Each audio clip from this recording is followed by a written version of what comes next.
live, and I'm standing up. We are live on the HFB BARBELL Show. Hey, look, we're actually live. We are watching.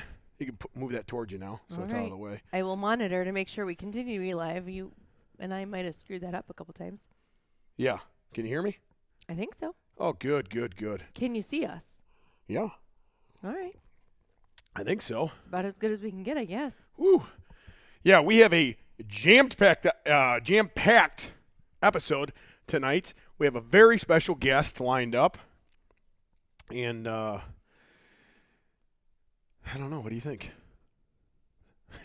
Well, should I say what he replied? Well, our guest is currently closing out his tab at his local watering hole. So we'll definitely make sure that we get going with our first segment with, of course, Right. Wizard of Oz. Wizard of Oz. But before we begin, can we first of all thank John Millette of Lock Up Gym for having us? Johnny boy, thank you. Johnny boy, 2 weeks in a row with audio and video. Aren't you proud of us now? Oh, yeah. Well, Yeah. you know what's funny? That I just spilled a beer on the MacBook? You know, Crystal, she goes, hey, do you know a For- guy named John Mullet? Is that the guys who live behind you? It's like people who popped up as people who I may know. Because we call them the Mullet family, so she thought Yes. John Millette Was Millet, the mullets if you will, behind French. us, yeah. I don't think our neighbors are French. No, they're I not. would imagine not. No, John Millette has a Lock-Up Gym, I think which they're is German. located in 111 West Main Cross in Taylorville. Taylorville, IL. Yeah, if you've been in Taylorville, you've seen his gym because he's been there for 21 years. It's a big gym, 20,000 square feet, lots of good equipment in there. And you can also find him at www.thelockupgym.com. Datcom. You can get our supplements, HFB supplements, in his shop, in his gym. Yes. Because he also has Zone Nutrition Yeah. right there with it. Yep. But so our supplements, his supplements, other supplements, apparel, Yeah. If you're anywhere, equipment. if you're in He's got Springfield, stuff online. He's got apparel online. if you're in Springfield, Illinois, that area, Mm-hmm. Taylorville, IL is not very far, 40 minutes, 30 minutes. Check it out. Go do a day pass, buy some supplements. Support John Mullet because he supports the HFB BARBELL Show. He's a good man, good friend. Thank you, John. Now, Without further ado, without further ado, let's bring on the Wizard of Oz first. How about it? what are we doing? Are we doing like a basketball segment with the games? Jeez, Did you see my sweatshirt? God, I don't. Look at me. Illinois lost. I know, but it's my alma mater. Okay, so Wizard of Oz will be coming on. All right. Turn him up. He's all the way up. It is not muted. Tommy! There we go. Roy, I'm starting to get offended that you don't say hi to me too. I was trying to think of an intro that I can say if I switch it up to Tommy and Karen. That's Yeah, what don't it go is. good. It doesn't That have up. the same Yeah. flow. Maybe just That's say why the, I was like, I say the Tommy, I have it written down. And I was like, and then it's written on his like, dashboard. yeah, on my dashboard, it is written down. God damn. And then like, if you want a little peek into the Honda CR-V studio right now, the automatic lights in the garage just clicked off, so it's quite dark in here. Oh my God. How did Yeah, you get over weird. last week's episode? My God. Dude, last week's episode will be hard to top, but I think we might be able to do it this week. Yeah, we got the Cornbreadcowboi coming on, and his real name is Oren. Now, how many Orens do you know? And I'll take one guess. One. How do you spell that? Orin, I think. For real? I know that's how Oren Vanderberg spelled his name. Remember, he was, Like Vandenberg, like when you guys were kids? yeah, Oren was his uncle, and he was an old pig farmer. Remember him? See, yes. Now that you say that, Yeah. I one time, helped him load pigs. Yes, I do remember this. I've been to his farm before. You forgot about a pig loading incident? That's Not hard to the- believe. Not the pig loading as much as Oren being the guy's name. Yeah, well, it said right in his barn, Oren, or Oren Vanderberg. Yeah, now that you say that, I do remember. And now we have an Oren as a guest. Wow, Yeah, this isn't it? is Full circle, brother. life comes at you fast. Full circle. Hey, so we're having Cornbreadcowboi on, and I kind of sent you a message, right? I'm going to look it up right now. The Yeah. message old Cornbread sent me, right? I already went over what was going on the podcast. He got a little nervous, you know. about So what did you send him? I said, hey, I just got out of work. I'll call you when I get home. And then he immediately goes, hey, what time does this show start? And then in case I'm running a little behind, and how am I? Are we going live? No, he thought it was going to be video. Or video or something. And I said, it'll be about in about an hour and 20 minutes, but I could push it back a little if you need to, brother. This was like at 7 o'clock. And you guys had talked on the phone. He goes, okay, I'm going to the bar for an hour, and then I'll come home, do the show by 10:15, but just text me 10 minutes so I can be ready. So we'll do. And then I just texted him, about 10 minutes ago. I said, hey, show will be on. We'll get you on in about 10 minutes. He goes, okay, I'll close out now and head home. Give me about 10 to 15 minutes. Where's this bar located where you can close and be on air in 10 minutes? So, you know what I thought of? Roy hasn't done alpha and the male in a long time, but if that's not a perfect example of alpha and the male, I don't know what is. Roy, what'd you do? Get out of your family's household into your garage, into the Honda. Yeah. Yes, I like where this is going. So we're going from my perspective. So you're the male, definitely, in this perspective. Meanwhile, we've got an alpha who figured out he could get 1 quick hour in the bar real quick before he gets the podcast. He just needed 10 minutes so he can close his tab out and head home. My money is he's going right back when we're done. Yeah. And how long is this going to be? Because I got to get back to the bar. Yeah. Right? That's a good segment, I think. I think this is it. Yeah, that is a perfect thing. So, yeah, I like this, where it's going. He must be at the Regal Beagle or something. He must be in an apartment complex. Yeah, he lives right above it. Yeah, you can run downstairs real quick, put on some Loretta Lynn, and then head back to do the HUCK Barbell show real quick. Drink a whole bottle of fucking Seagram 7 with 7 Up. 7 and 7s. Can he make a fun video of, like, on my way to the HUCK Barbell and slow-mo his way we'll to tell the him podcast? that, yeah. Oh, I hope he does. Yeah, we should tell we'll him have to. that. Well, yeah, we got a lot of questions to ask this man. I've got a ton of like a laundry list. I do. I've got so many questions. This is one of our big. This probably might be our biggest guest we've had. I mean, besides Pappy. That's kind of a Pappy was. No, Wizard of Oz isn't a guest. Oh, okay. Wizard of Oz is part of the show, Karen. That's offensive. What you just said about him. I mean, this guy is part of the show. My God, he was on for the full hour and a half last week. Yeah, but I'm trying to think of, like, if you're going to Howard Stern, what would I compare to? Like a notch above Beetlejuice? No. You'd be like you'd be sitting in the Artie chair. Sal. Oh, no, the Artie chair. Yeah. Right now you're sitting in the Artie chair. She's like Robin. I'm Robin. Yeah, You're Sal. Or maybe no, because Fred doesn't talk that much. You'd definitely be Artie. He'd be in the Artie chair. He's the comedian, Mm-hmm. He's got some comedy relief on the side. Yeah. I had to go to go ahead, buddy. Oh, I was saying, and do cocaine and, have no nose left. Hey, you sound pretty good. You just put a mic on? Same old. Oh, maybe my headphones just got better. Yeah, do not be doing cocaine on the dashboard there, brother. That would not be good. You'll probably definitely turn the car on and then pass out. Exactly. Mm-hmm. So, what do you want to get this guy on or what? Think it's time, so you said you would what's the timeline? You said when he was leaving the bar. What time was that? 4 minutes. 15 minutes ago? We might want to give him a couple. Why don't you text him and ask him if he's ready? Hey, Roy. What's up? Next week. What's up? Podcast together. Oh yeah, we can start. Could we discuss that? Yeah. Big news, guys. I would like to know what you're going to wear to keep your identity covered. We'll be on vacation together with the Wizard of Oz. Yeah, so we are getting the crews together, and we are filming remotely next week for the next episode. But Roy will be in studio with us. First time ever. Mm-hmm. So to be I am actually trying to convince Dorothy, my wife, like, she will drive the van with the kids in there, and I will drive the Honda CRV separately. That would be awesome. And then park it in, like, next to the house and still because it's a barn dominium. You could pull right in. Pull right into the bar. It'd be perfect if you pull it right next to the bar. I think it'd be funny if Tom and I are at the bar with our headsets on, and then there's like a CRV right next to it at the end of the bar. The Honda CRV is there. It's like Kit from Knight Rider, just talking. It would be awesome. Yeah. And what does Dorothy say? Dorothy said that is the worst idea ever. Yeah. She no. She hates.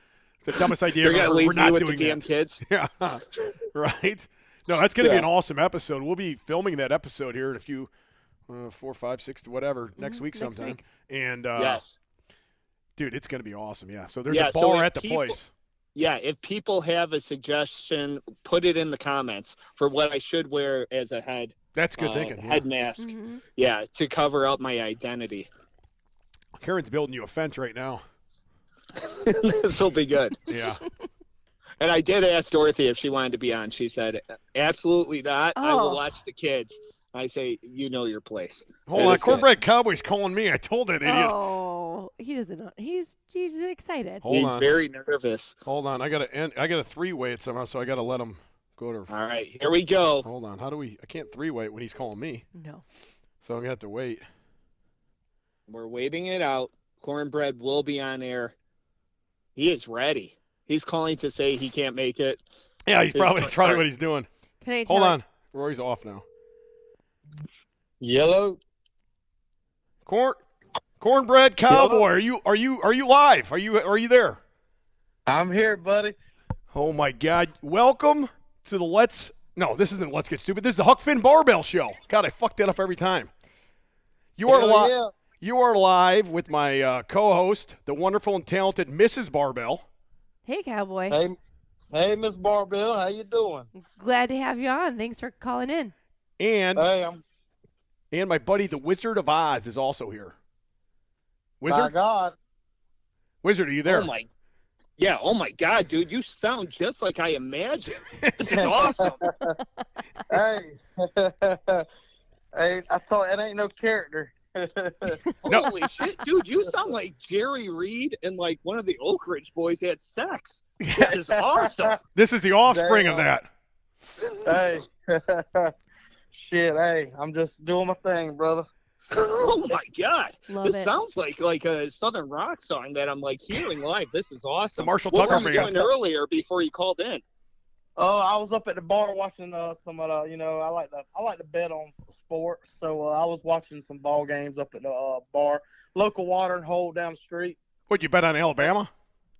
I was watching the Texas game that just started.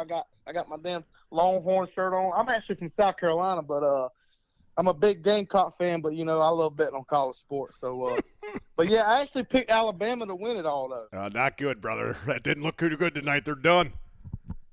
I know. I bet them. Hey, like I said, March Madness is tough. So it's hard to get them right. So, Cornbread Cowboy, you're down at your local watering hole drinking, and then you paid your tab. You raced home to get on the HFB Barbell Show?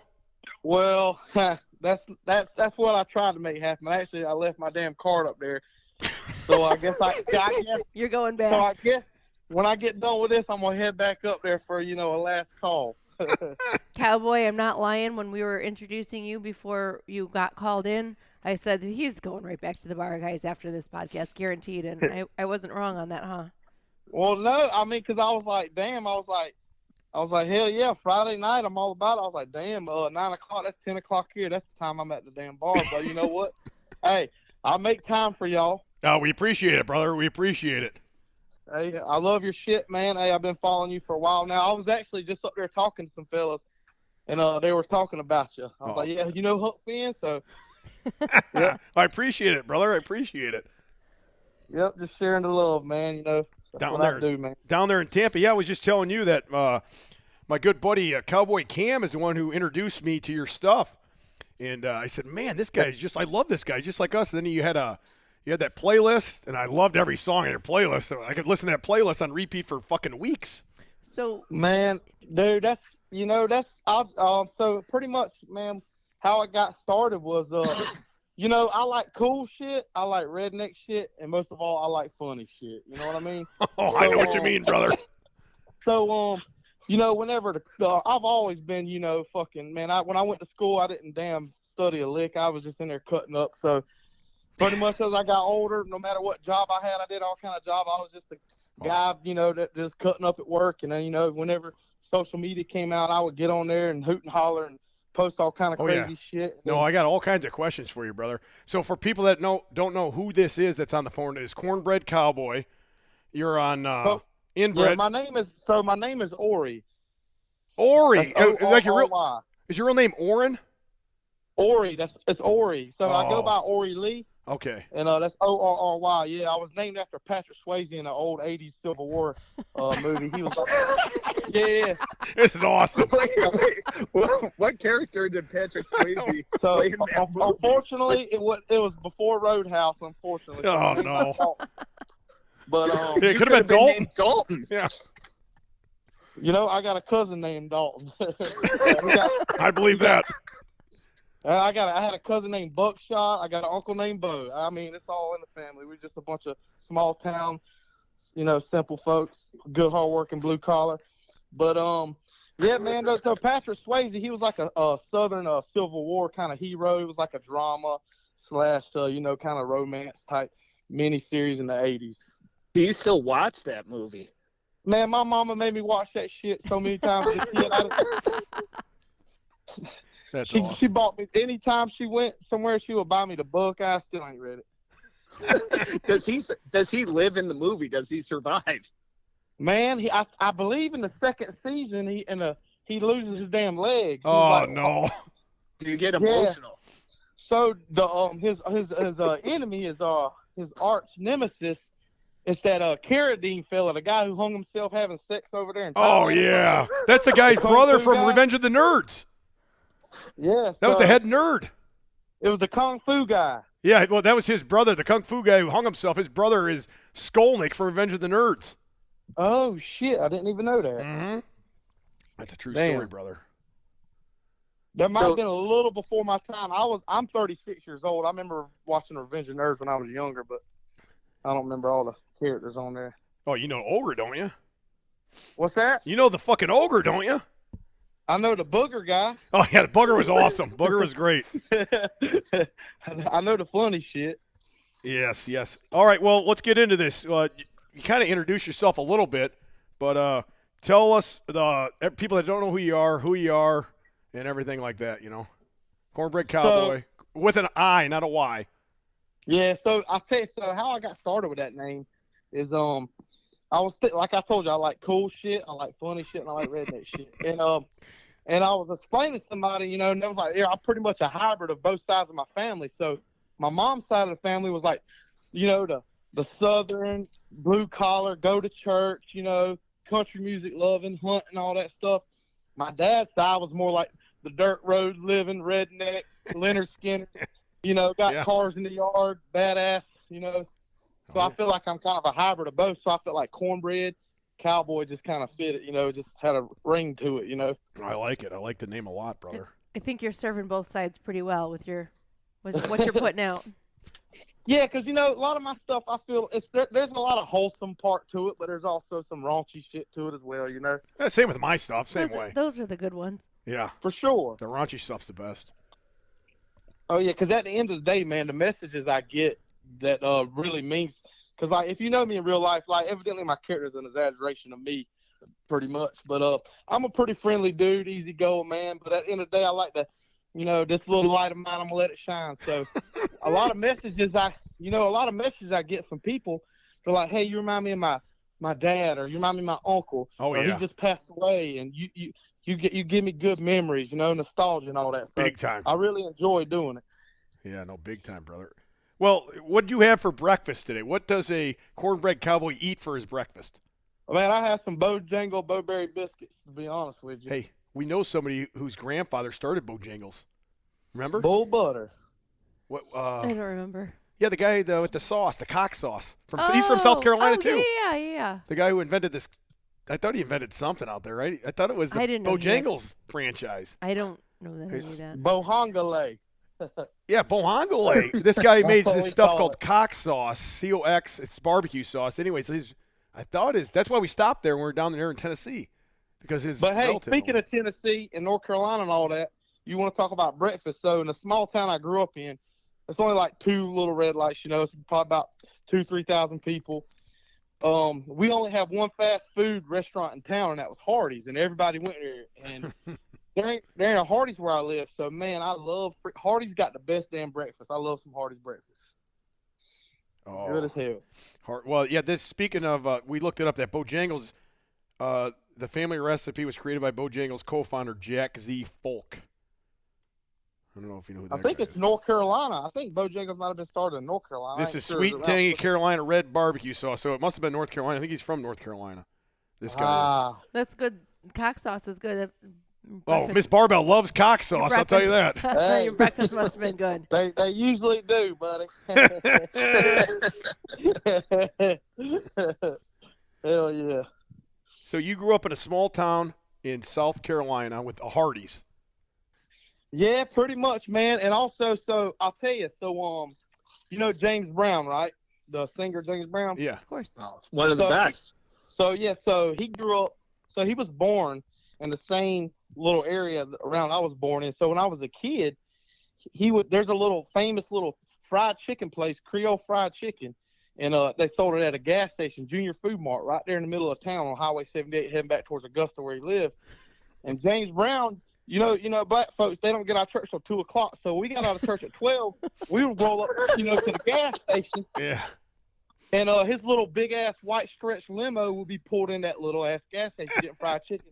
And everybody back home from miles away, they know if you're rolling through Williston, South Carolina, my hometown, you stop and get some of that Miss Pansy's fried chicken. And her 2 daughters went to school with me, and they were these 2 little twins, and her mama had the recipe.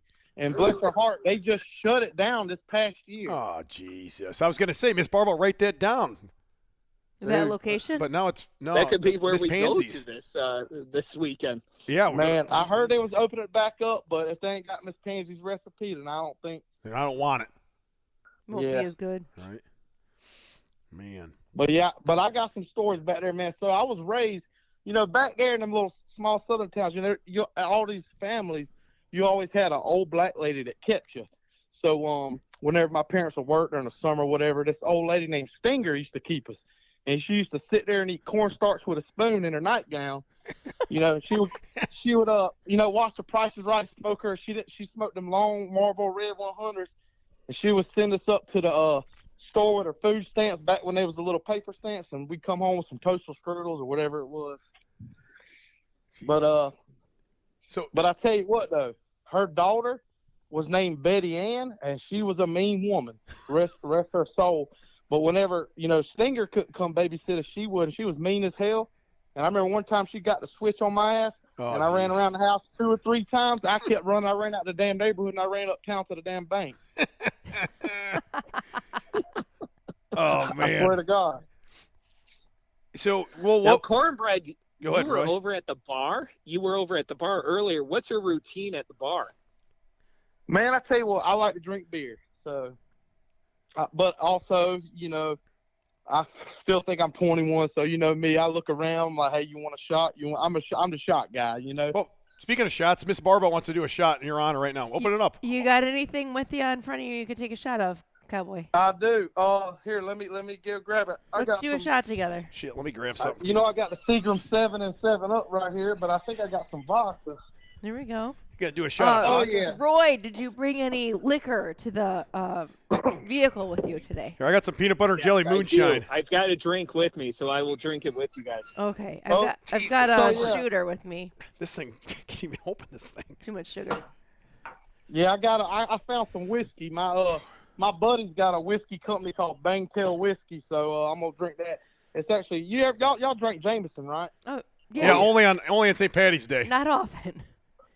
Well, Jameson, it's just a smooth shot. I don't really drink mixed drinks of Jameson, but I'll take like a pickleback or something. You got a good Pickleback. You got a good toast for us, or Tom can toast it, or I'd be interested to hear if you've got a funny one. Yeah, he's probably I good. bet you've got a really good toast for us. I mean, you already know the drill. I mean, 2 things I don't fuck with: condoms and rattlesnakes. So, Cheers, brother.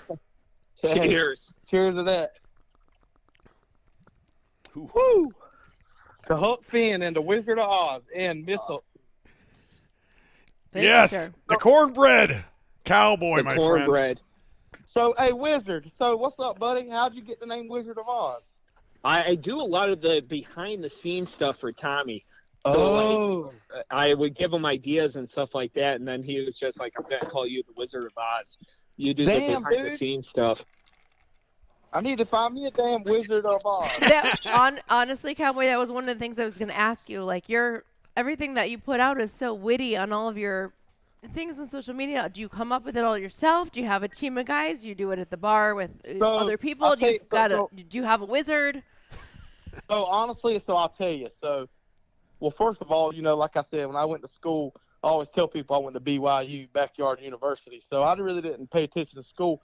And a lot of the stuff I learned and the sayings was basically working construction around all these redneck fellas. But anyways, so I take that, and all the stuff I film is I have a little tripod I set up, and I just go look for man, I'll knock on your damn door. I'm like, hey, is that your goddamn El Camino outside? I wonder. Oh, I got all those. I got questions about that too. I wonder where you too. see all those cars. I do too. You got tons of cars, man.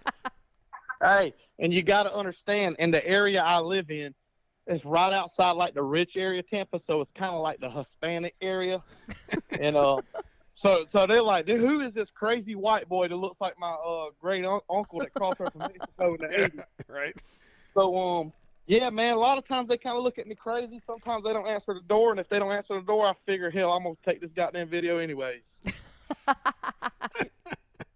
But that's pretty much what I do. What's your follow-up there, Wizard of Oz? Oh, I was gonna say. So I saw the DUI one. Like it said something like there was a DUI lawyer one that you filmed. So you just found that by your hometown. So no, that's in Tampa. So actually, I'm from South Carolina. I've been living in Tampa 7 years, but I'm actually moving back to South Carolina. But I'll still have a place down here where I can kind of come back and forth because I got my brother and my mom. They still gonna live down. They still live in Tampa. So, and my dad, my other brother, who just had a baby yesterday. Congratulations to you, Clayton and Haley. Yeah, congratulations, Clayton and Haley. You're an uncle. Reese Allison Kennedy. Uncle Cornbread. Yep. But yeah, man. So I that DUI, that attorney, he's a buddy of mine. He's actually from West Virginia, and he lives down here. And he's from a small town in West Virginia, and he lives down here in Tampa. And Tampa, if you ever been down here, once you go south of Orlando or Jacksonville, there's not a lot of southern people in the cities here. It's kind of a lot of people from up northeast. So you kind of stick out like a sore thumb down here, Big time. Have you been to Mons Venus down there? Dude, it's like a damn fucking lap dance factory. Yeah, I've been there. What about what's that other one? The spaceship, 2001 Space Odyssey. Space Odyssey. You were up in the spaceship? So I heard if you pay some money, you get up there, you get a little sucky, but I ain't never been up there. Yeah, I've heard that too, brother. I was wondering if you were up there with your 80s outfit on. They probably love that. Dude, shit, maybe I should go get my damn card from the bar and go there tonight and tell you all about it the next day.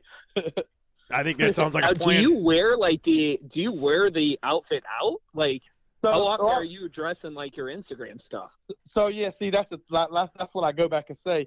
My cornbread cowboy is just an exaggeration of myself. This is how I dress every day. God, I love that. Yeah, I figure like this, man. When I was growing up as a kid, you can call it fashion, you can call it whatever you want. I like to look good. My grandpa inspired me. He was always, and my dad was the same way. Shirt tucked in, cologne on, boom, head outside.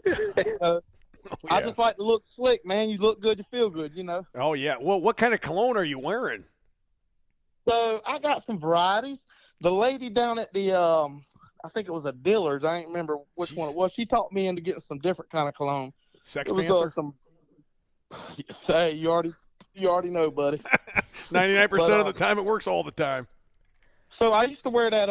I do have the English leather cologne actually in my room. To be honest with you. Oh God, that's good. That's good shit right there, brother. Yeah. And that's for the ladies. That's for the ladies 40 and up. On a normal occasion, I just wear. I got the Burberry. I got the Polo Black. Jesus, that's expensive stuff. I figured you'd be like a mixture of Brute and Old Spice, like the hybrid. Yeah, I thought Old Spice sure. I wear Brute deodorant, and it's like the old school smelling shit where you still kind of smell musky when you wear it. Oh, yeah. That's the good shit right there, man. Dude, I want you to smell me coming a mile away, Here comes cornbread. So then, cornbread, like when you're going out, so you're out at the bar, you're looking for a woman. What are you looking for when you go out to the bars here? In a woman. Bro. Good question, brother. Good question, brother. Bro, hey, Hooters ain't my favorite restaurant for a reason, buddy. So, you're going jugs. I'm a jug man. Hooters, yum, yum, yum. Hooters on a girl that's dumb. I tell you what, man. I'll be honest with you, man. I can look at a woman. I can find one good thing about them, and I can turn that into something positive. I'll just leave it at that. Man, what a great guy. So I love that. You see Equal the woman. opportunity. Yes. Yeah, you All right. see the woman, big jugs. What's your move now, Cornbread? Probably jukebox. Man, dude, hey, it's a lost art, but I feel like I perfected the art of the wink. So you just give him, you give him a little, you know, Is that you Neil make a little McCoy? eye contact.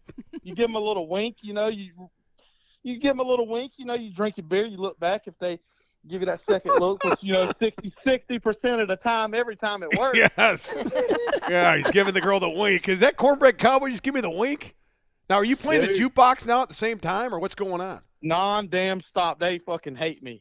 Oh, shit. Because, you know, So hey, what songs are you playing on there if you're trying to court a woman? brother, first of all, it ain't just the songs. It's the dance moves. It's the singing along. It's the having a good time, you know, because people are attracted to that, you know. They don't want no damn guy or just guy, girl, whatever the hell you are or whatever the hell you into. You want to be around somebody having a damn good time. Oh, yeah. And, you know, they might not even like country music. I've had a lot of girls tell me, like, I'm not really a country fan, but, you know, you just make it seem so fun. Or they try to tell me about the time that they wore cowboy boots to a Kenny Chesney concert 7 years ago. You know what I mean? Oh, yeah. That a boy. Oh, dude, then you're in. So what kind of music are you playing? Are you playing that 80s country or the solid gold stuff? What's going on? What's your, like, go-to song, then, if you're trying to pick up a woman there? So, I mean, of course, you know, you can't play the sad shit unless I just don't give a damn, and I'm already past that point. Yeah. And I done. But, man, you know, hey, you got to give them that Skinnerd. You got to give them a little bit of Def Leppard. You got to give them something sexy, you know, not just something that pumps you up. You got to give them a little, you know, some sexy music. You know what I'm saying? Like some. What's the sexy Skinnerd song you're playing for a woman at the bar? Free Bird. Brother. Yeah, I'm just- Hey. Bro, on the damn hunt. Play on the hunt. Ooh, on the hunt. Now we're talking. Hey, Def Leppard, Love Bites. Oh, yeah. Yeah. Write this Now down, you- ladies and gentlemen that's listening to this I am show. writing this down. Write as it down, we brother. speak. Love bites. I feel like On the hunt. when Roy has Hey, a let me playlist tell you with the something. next weekend, those will be the songs that he's Hey, playing. First two. But, hey, the sexiest woman song there is, though, is fucking Alyssa Miles' Black Velvet right there, buddy. Oh, yeah, Black Velvet. That is a good song. Write that down, You know Roy. what I'm saying? Yeah, Black Velvet. Bonus points on if the she's got a hunt. leather jacket on. And then I wrote down jugs. So we've got jugs. There you go. On the hunt. The Wizard of Oz is taking notes. Milkers. Cowboy. Milkers. Milkers. fucking milkers. So what were you And what- then just- Auga. I've got one more question on the topic of women. How many FFA babes have you nailed? Listen here, buddy. Do you have a dog? Do you have a dog at home? Yes, I do. Mr. Well, Belvedere. when you feed that dog a bowl, if you give him some more food in the bowl, he gonna keep eating it, ain't he? Yeah. Well, I mean, I'm like a damn dog, brother. You can't get enough of the FFA babes? Ain't get enough of. I love that kind of talk. That's a good question. Yeah. So speaking of FFA, what were you like in high school, brother? Hey, I like all types of women, though. You know, they ain't necessarily got a brand. They don't have to be an FFA babe, but yeah, it helps. They don't have to be, you know. I like them. I like them any way they come. Like I said, man, I can, you know, pretty much just my personality, whether it's got the women or making friends. I never met a stranger. I find something about somebody, and I'll find a positive and good, and I'll get along with everybody. It applies to the same as finding a mate, per se. You know what I mean? Yeah, exactly. I'm the same way. I've never met a stranger either. Nice to everybody, always having a good time. What do you say? For sure, Huck. Yeah. So I know I was like the class clown and all this shit in high school as well, similar to you. Is that what you were like in high school? Were you dressing this way in high school? What were you doing in South Carolina? Hold on, sorry, you're breaking up a little bit. What were you doing in South Carolina? Were you like this in high school? Did you play sports? Like, what were you like in high school? So I played sports in high school. Sports was my jam. That's also my mama was the cafeteria manager and she was at school most of the time, all the time. You know, my dad was he was a cop, and he was a volunteer firefighter. My uncle was the chief of police. Basically, I was the water boy for the football team when I was in elementary school, middle school. Oh, okay, yeah, I get it. That's good. I thought you meant when you were in high school. That was what you were. No, actually, I was like all-state football, baseball. I was like center field. I was, Jesus I was Christ, pretty. dude. I would say I was pretty good at sports. Dude, you are me. I was all-state football too here in Illinois. I was fucking all-conference baseball. I played center field. So I wasn't as big. So that a lot of people make fun, say I got skinny legs. That's because I was like the fastest kid in like my whole county growing up. I ran track. I did all that stuff. I went to college to play a little football, but when I got up there, I really wasn't feeling it. I was like, You guys are the same person. We are. I failed out of college 3 times, dude. Dude, hey, I tried to go to college a few times myself. Yeah, I think I'm talking to myself, but the southern version of myself. Cowboy, how tall a guy are you? I'm trying to picture you. I mean, obviously I see you online, but how tall are you? I'm 5'8". Okay. 5'8". What do you weigh, brother? Right now, shit, I'm probably about 220 right now. Jeez, that's what I compete in. I'm 245 right now, but I compete in the 220s. What position did you play in football? I was corner, safety, kick returner, punt returner, running back, wide receiver.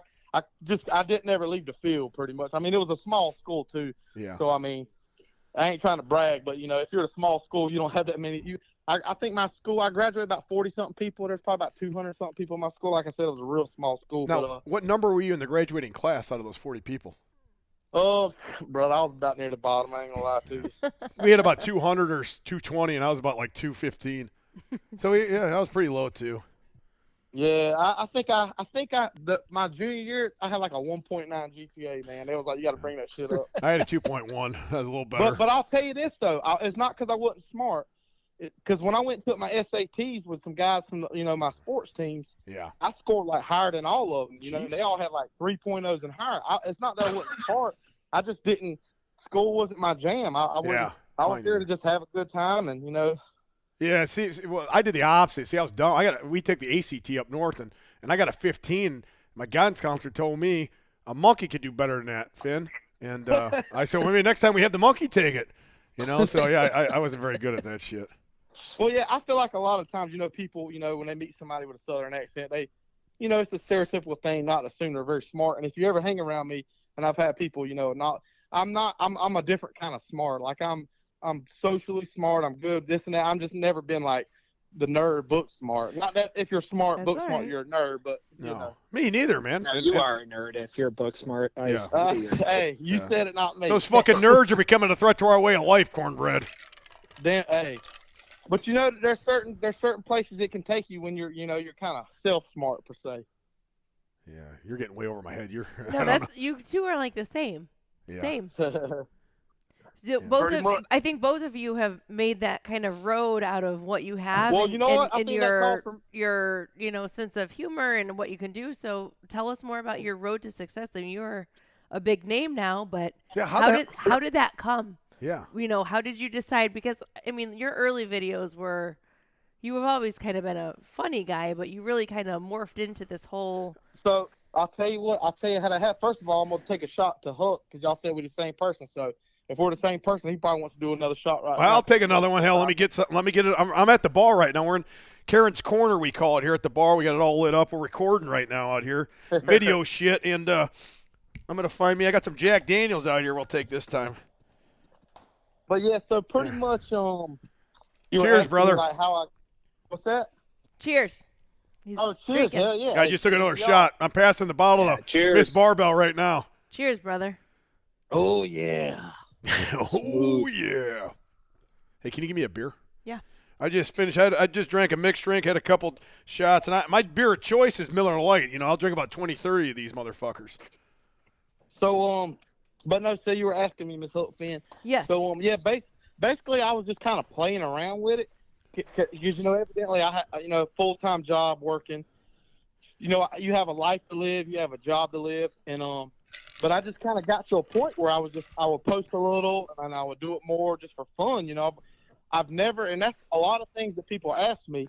A lot of people I meet, they want to kind of do stuff, and they might want to be famous or this and that. I never did it to be famous. I just did it because I was having fun doing it. But then I got to a certain point where I started noticing, like, man, there's people out there who kind of can do this full time, that make money doing it, kind of almost like a content creator type job. I was like, so basically one day after my birthday, I took a break from going out, and every day I put out content, like boom, boom, boom, and my shit just started blowing up. I went from like 100,000 followers to like 250,000 followers in like a month on TikTok, and I went from like 10,000 followers to like 100,000 followers on Instagram. And then it just took off from there. How long ago was that? That was around like, I don't know, like last fall, like October. So Instagram is kind of funny. Like, I started, and my following grew real big probably, I don't know, the first couple of years, and a lot of companies shared my stuff. And then Instagram kind of went weird. They kind of shadow banned some people, and my stuff wasn't really growing that much. And they were very, like, against alpha males and all my shit. And I gained all these followers naturally and all this, and they're just kind of fucking me. But then recently, within the last year, they got these reels because TikTok has reels or whatever they call theirs. And now Instagram has to do the same thing. And now my following is starting to grow again because of this, and more people are seeing my shit. So reels helped a lot. And everybody's doing these reels, but that's what's helping. For sure. Right? No, that definitely helped me. But I'll tell you something funny is that whenever I started blowing up, my videos were getting 300,000, 400,000, 500,000, 600,000 views easily for like the first month I started blowing up. Then Instagram took down 5 of my videos for violence. Oh yeah. And I get pulled all the time for sex acts and stupid shit like that, and violence. So I'll give you a good example. One of mine was I said I was going to karate chop somebody in the next week, leaving and they got me for violence. But there's been stupid, dude. I had a video. So dumb. I had a video I posted. Sometimes Facebook will take it down. Sometimes Instagram will. But either way, I get shit taken out all the time, and so I can't do monetization on none of that shit because I'm always like on some suspension. Oh yeah, same here. Yeah, I'll last one day. I'll make like $150 on the video, and then all of a sudden it'll be pulled down the next morning due to whatever. Every month is the same shit. Well, I have my ideas on why that is. I used to think it was people report me, and I still think there is people out there who do that because you have a lot of followers, you're gonna have some haters. Oh, of course. But I feel like there's kind of sensitive words maybe.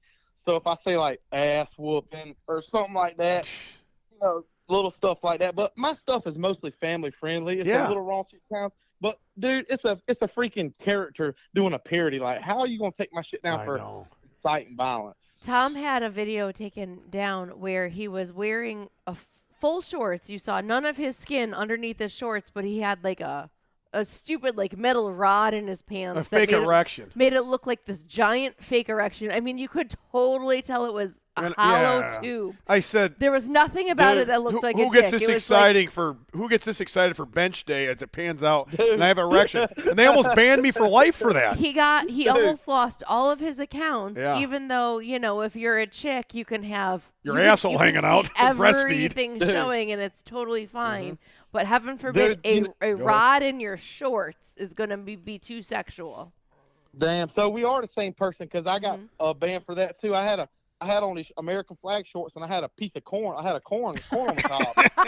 And I got same thing happened to me for sexual nudity. Yeah, what the fuck? Like you said, you can post freaking porn on there almost, and that's okay. No. If it's a girl. Yeah, if it's a girl, they got right away. Or if it's a transsexual or something, they can do whatever. They can show everything. Hey, let me tell you something more crooked. So I can't even collab with companies no more. I got companies who want to do deals with me to collab. I can't do that. So you know how my videos are slow-mo? Yeah. So they just recently took away the slow-mo feature from me. I can't even on my reels. I can't use slow-mo. I have to do it off a different app, then upload it. Are you kidding me? Yes, dude. I'm telling you, man. They're after my ass. You're killing it. You're doing awesome, and they don't like that. They don't like people that kill it. I don't know. But don't you think that helps their business if there are successful people? If you don't understand something, it has to do with money. They're not making enough money off. They're not making money off you. That's what it is. Well, I mean, think about the people who work for them who are making these decisions. Exactly. They probably don't relate to the Cornbread Cowboy, and to them I'm like a trumper or something. So Yeah. they're like, let's get this redneck. You know what 100%. I I agree 100%. They do the same to me. I Those- totally agree. Those men's skinny jeans are tighter than mine, and Ah. their hair and Hey. their bun is longer than mine. I'm about to put some rainbows in my profile. Maybe that'll help. I don't know. That could help you, brother. We might look into that. Give it a try. Right? I got to try something because, like I said, I mean, and you know, I mean, hell, if they delete my account because I've already been threatened with shit, hell, I mean, I hate to say this, if you're a content creator and you make it a business for yourself, if they delete your profile, you ain't got shit, you know? No, I know. That's 100% true. We run 2 businesses from this. I don't pay for anything. And we run an apparel company and a supplement company directly through just me personally promoting everything, you know? Do you have a backup? Do you have a backup HUCK fan account? Or Well, a we side have one or no? HFB Apparel, which has got quite a few followers, and I have Okay. HFB I run Supplements. that one since I make the apparel. She runs that page, and then I do have the Alpha page, which Wizard of Oz helps run that page. Gotcha. So we got a couple I do backups. Yeah, I do. So I have a side account too. It's Cornbread Country Club, and that's kind of what I've made my that's my brand that I'm trying to create. It's like my apparel company, my fan club.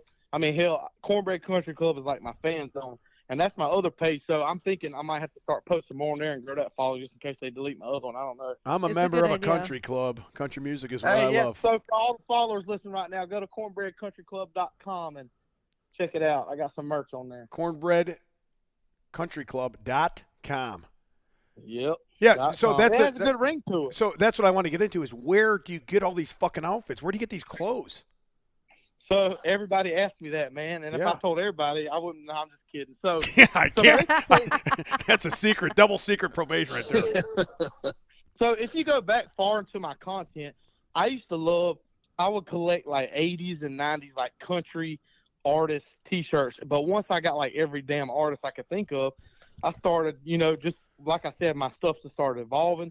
And I noticed like whenever, just like, I would be in my backyard, and just do an old country song. And before I would go out to the bar after work, I'd dress up, I'd get a little quick video, noticed it was taking off. So I just evolved from that and I started doing shit in public and, the old classic cars, yada, yada. Yeah. Same thing with my outfits. I just started looking for the old school shit, man. And it's out there if you can find it. And I'm not trying to be a gatekeeper. Anybody ask, I tell them, man, I was like, they ask me, like, dude, Google it. Like, look it up. Go to eBay. Go to this and that. You can find shit. But like I said, I've been searching for years. It's just like when you were a kid, you had your uncle's favorite T-shirt in high school and you wore it. It was vintage, Yeah. And I'd rather do that than go to the mall and buy a damn shirt for $30 and instead I can buy a used cool vintage, old school fucking gas station shirt. Davey for Allison 25. shirt.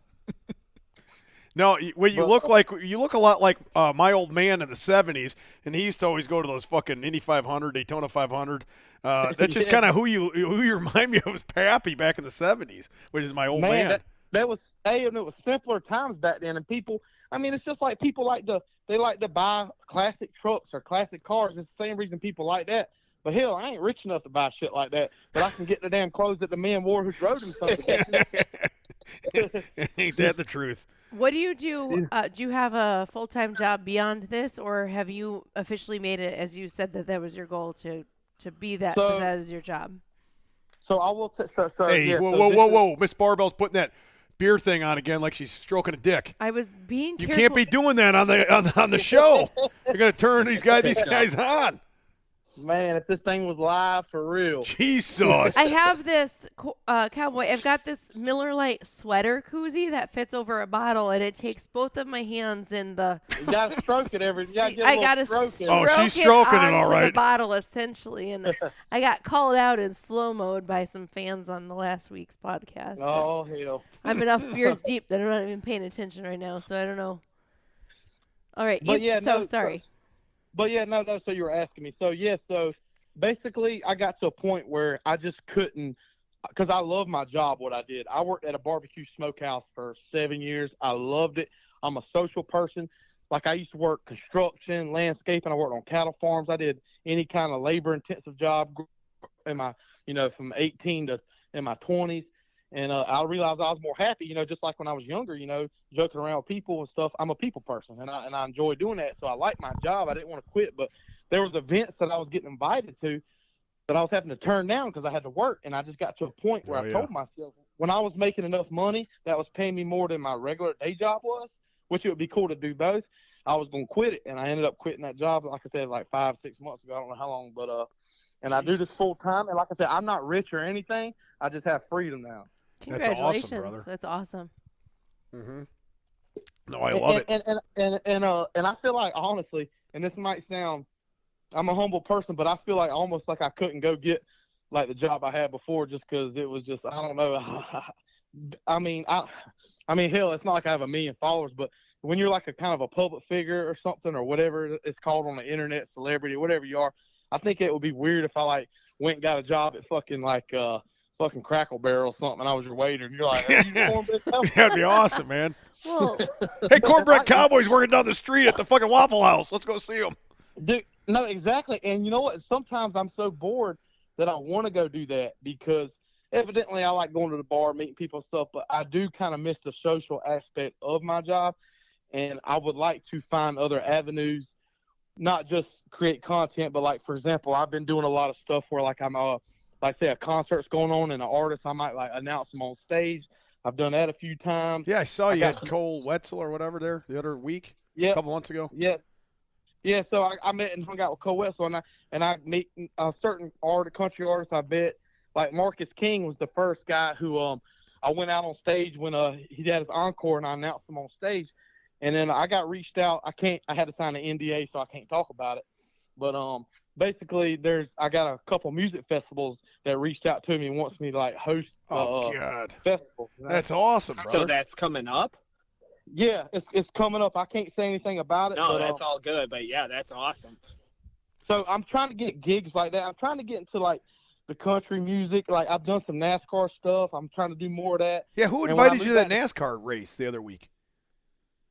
Yeah, I was at Daytona. So Austin Dillon. Yeah. I actually made a funny video kind of dissing him because I was basically in my video. I was like, if you're driving the number 3 car and your name ain't Dale, I'm gonna give you a damn Stone Cold Stunner. And he thought it was hilarious. Yeah. So, dude, I got to meet him, and standing right by me was like Richard Petty, and I was like, dude, I want to talk to Richard Petty. But he was busy with sponsors. But anyway, so I got to do the NASCAR stuff, and I got more stuff coming up with that, and I'm just trying to do any kind of redneck shit, events, and I'm trying to grow in that way. That's awesome. Yeah, I saw you hanging out with was that Austin Dillon? Then you were hanging out with Austin Dillon's wife. Yeah, dude. Yeah, yeah. I saw her. She was taking pictures with you, taking pictures with the Cornbread Cowboy. That's great. Oh yeah. Me and Austin, we were sitting there about to take a picture. He's like, "Ooh, I want a picture with the Cornbread." Yeah, I love that, man. No, they're good people. Like he's a cool ass dude. I don't know if you know his history, but his I believe it was Richard Childress who owns Richard Childress Racing. That's what Dale Earnhardt drove for, and Austin Dillon's, I believe that was his dad married Richard Childress's daughter, I think. So they're like related or something. Oh. No, when I was a kid, I was a member of the Dick Trickle fan club. He's from Wisconsin. Dude, Dick Trickle. He's the king of the short track or the dirt track. I will say, man, I don't know if it was you, but somebody showed me they had a Dick Trickle shirt. I do not have a Dick Trickle shirt, and my old man has Dick Trickle shirt. He was in his fan club, and I get a good story. They were at a bar. This is back in maybe 1976 or something. I don't know when it was. A long time ago, and they were at Daytona 500. They're at a bar together. My dad, my uncle Zippy, and a couple other guys with Dick Trickle. They drank all night. He said he drank Pabst Blue Ribbon all night, smoked cigarettes all night. Was driven home by my uncle back to his place or his hotel or wherever he's staying at, and then drove the fucking whole race the next day. Wow. That's an alpha right there, brother. But men were built different back then. That's funny you mentioned. So back on the story to you, my cousin, the guy she married, who's basically my cousin now too, his dad, Red, who, rest in peace, he passed away a couple years ago. But he was back in the day, when Carolinas, when NASCAR got started back in the 70s and shit, it was popular in North Carolina. They had a Myrtle Beach track. Anyways, he raced NASCAR with Dale Earnhardt. And Dale Earnhardt, when he first got started, he needed I don't remember what it was, carburetor or some kind of piece he needed for his car, and he didn't have it. And so Uncle Red, he gave him he let him borrow it, and he never paid him back. So he used to always joke around like Dale Earnhardt still owes me for that damn, you know. That damn old carburetor show owes me $100. Yep. And he even told me a story about Richard Petty that see back in the day they didn't have plastic on there. It was glass windows. Yeah. And the glass window broke and it got all in Richard Petty's face. And they had to take him to the hospital. Dude, he was in the race car. He reached around, had a bottle of whiskey back there. Hell, back there, dude, one time they ran out of gas in Myrtle Beach, and they had to take the damn NASCAR, the fucking car, drive it off the damn trailer and run it through Myrtle Beach downtown to take it to the track to get it on the damn track. I mean, back then people were just different. Oh, way different, man. Yeah, they allowed like during the caution laps to be smoking fucking cigarettes. They'd be drinking in the car. I mean, it was way different back then. No Hans device, fucking no helmets hardly. Yeah, man, I still watch that damn YouTube video of Dale all the time. There's two things. I watched the Leonard Skinner crash documentary and the Dale Earnhardt crash all the time. I watched that live when he crashed. I remember when that happened. Was that 2003 or I can't remember what year. Dude, I remember watching it live. It was 2001. 2000. But either way, man, I feel like every dad in the 90s wanted to be Dale Earnhardt. They had the mustache. Everybody wanted to be him, man. Yeah. And whether you're a big NASCAR fan or not, he was just a Southern idol. He was a Southern icon. Yes. Dale was the man. Dale, yeah. Dude, he's an icon. Well, how come you're not racing? You should be getting in the car racing, Cornbread Cowboy racing. Dude, I was joking around with one of Austin Dillon's pit crew members. Yeah, get you in the Mr. car. Swan. Shout out to Mr. Swan out there. He was joking around. He was like, dude, you need to drive the practice car around. I was like, shit. That'd be awesome. At the next race, I will. Yeah, no, I've seen you. Any other like country music artists that is kind of popular, maybe 80s guys or new guys that you've gotten to hang out with or been in contact with? Yeah, so, I did get to meet John Anderson one time. Oh, yes. Oh, I love him. I love Seminole Wind. That was our first concert I ever went to was the John Anderson one. I got free tickets to that, and me and Tommy went there. Yeah, me and Wizard of Oz were there. That was our first concert. That was awesome. I can still remember that. Yeah, so now that was awesome, man. John Anderson, it wasn't like, it's not that he reached out to me or anything. I got lucky. A guy I knew who played in the opening act for them was a guitarist. And he invited me backstage. And as soon as I did, John Anderson walked outside his trailer, and he was by himself. Yeah. And I got shake his hand, take a picture, talk to him a few minutes. He was like a sweet old man, grandpa, sweetheart fella, man, basically saying that he still works in his garden. He still writes music every day. He still plays music every day. He's a one-of-a-kind legend, man. They don't make him like that no more. No, yeah, John Anderson's great. Don't Ask Her on the Straight to Kill a Night. Swinging. I mean, some of the best hits ever. Dude, some of the best. But yeah, I love those old school country guys, man. And same. One of the what's that? You talking to me or you got somebody at your house? Oh no, I'm talking to you. Oh no. I'm the same way. I love old school country. Like I am the only like powerlifter that trains, right, to country music. Everybody trains to like hip hop or rap or hard rock or whatever. And I always come out, and they'll be playing like this other shit. And every time I come to the stage, I put on Country Boy Can't Survive. Dude, that's my song. That's my entrance. That's what I bench 500 pounds to. That's when I came back from a pec tendon reattachment. I make them play that. They switch the music. Country Boy Can't Survive. I fucking get chills. I drink a fucking shot, and I go right there and right to the stage and do my job. But nobody else does that. Like, how do you get fired up listening to that? I said, this stuff, the slow stuff, fires me up. Dude, same here, man. I don't know what it is, but it's just like the sad music makes me feel good. I don't know why. I'm the same way. I'll play. I'd be better off in a Pine Box by Doug Stone just on repeat for like 2 days. That's all I'll listen to. Or Dude, I Let Her Lie by Daryl Singletary. Hey, you remember that damn song by? I'll give you a good analogy on that. You remember that damn song by Pharrell called Happy? Yes. Yeah. That song did not make me happy. Not at all. No, our kids Dude, like that song, I mean, I'm sorry. I know it was a popular song, but songs like that make me feel fucking sad. I'd rather hear a sad song than make me feel good. I don't know what's wrong with me. So what song are you throwing on if you want to feel happy? Fucking goddamn George Jones. I don't. Oh, the possum. My aunt had sex with the possum. My aunt had sex with the possum, brother. I think happy is the wrong word to use. I think we associate feeling good to being happy. Yeah. But what it is, it's just like when I watch a movie. You know, some lame, boring action popular movie don't get to me. But if a movie can tug at my heartstrings a little bit, it brings out the feeling in me or something, makes me feel alive. Yeah. So those sad songs just make me feel alive, I guess. My favorite songs of all are the songs about drinking away because your heart is broken, and I don't even have a broken heart. I just like the idea of drinking to one. Same here. I loved the idea of drinking to a broken heart. Miss Hook Finn, Yes, hey, sir. I'm glad for you to chime in because that was an excellent way to Those explain. those are the best songs. Yeah. But then Cornbread, you're saying like, so you're into, if we're going with movies, you're into cool shit, funny shit, and redneck shit.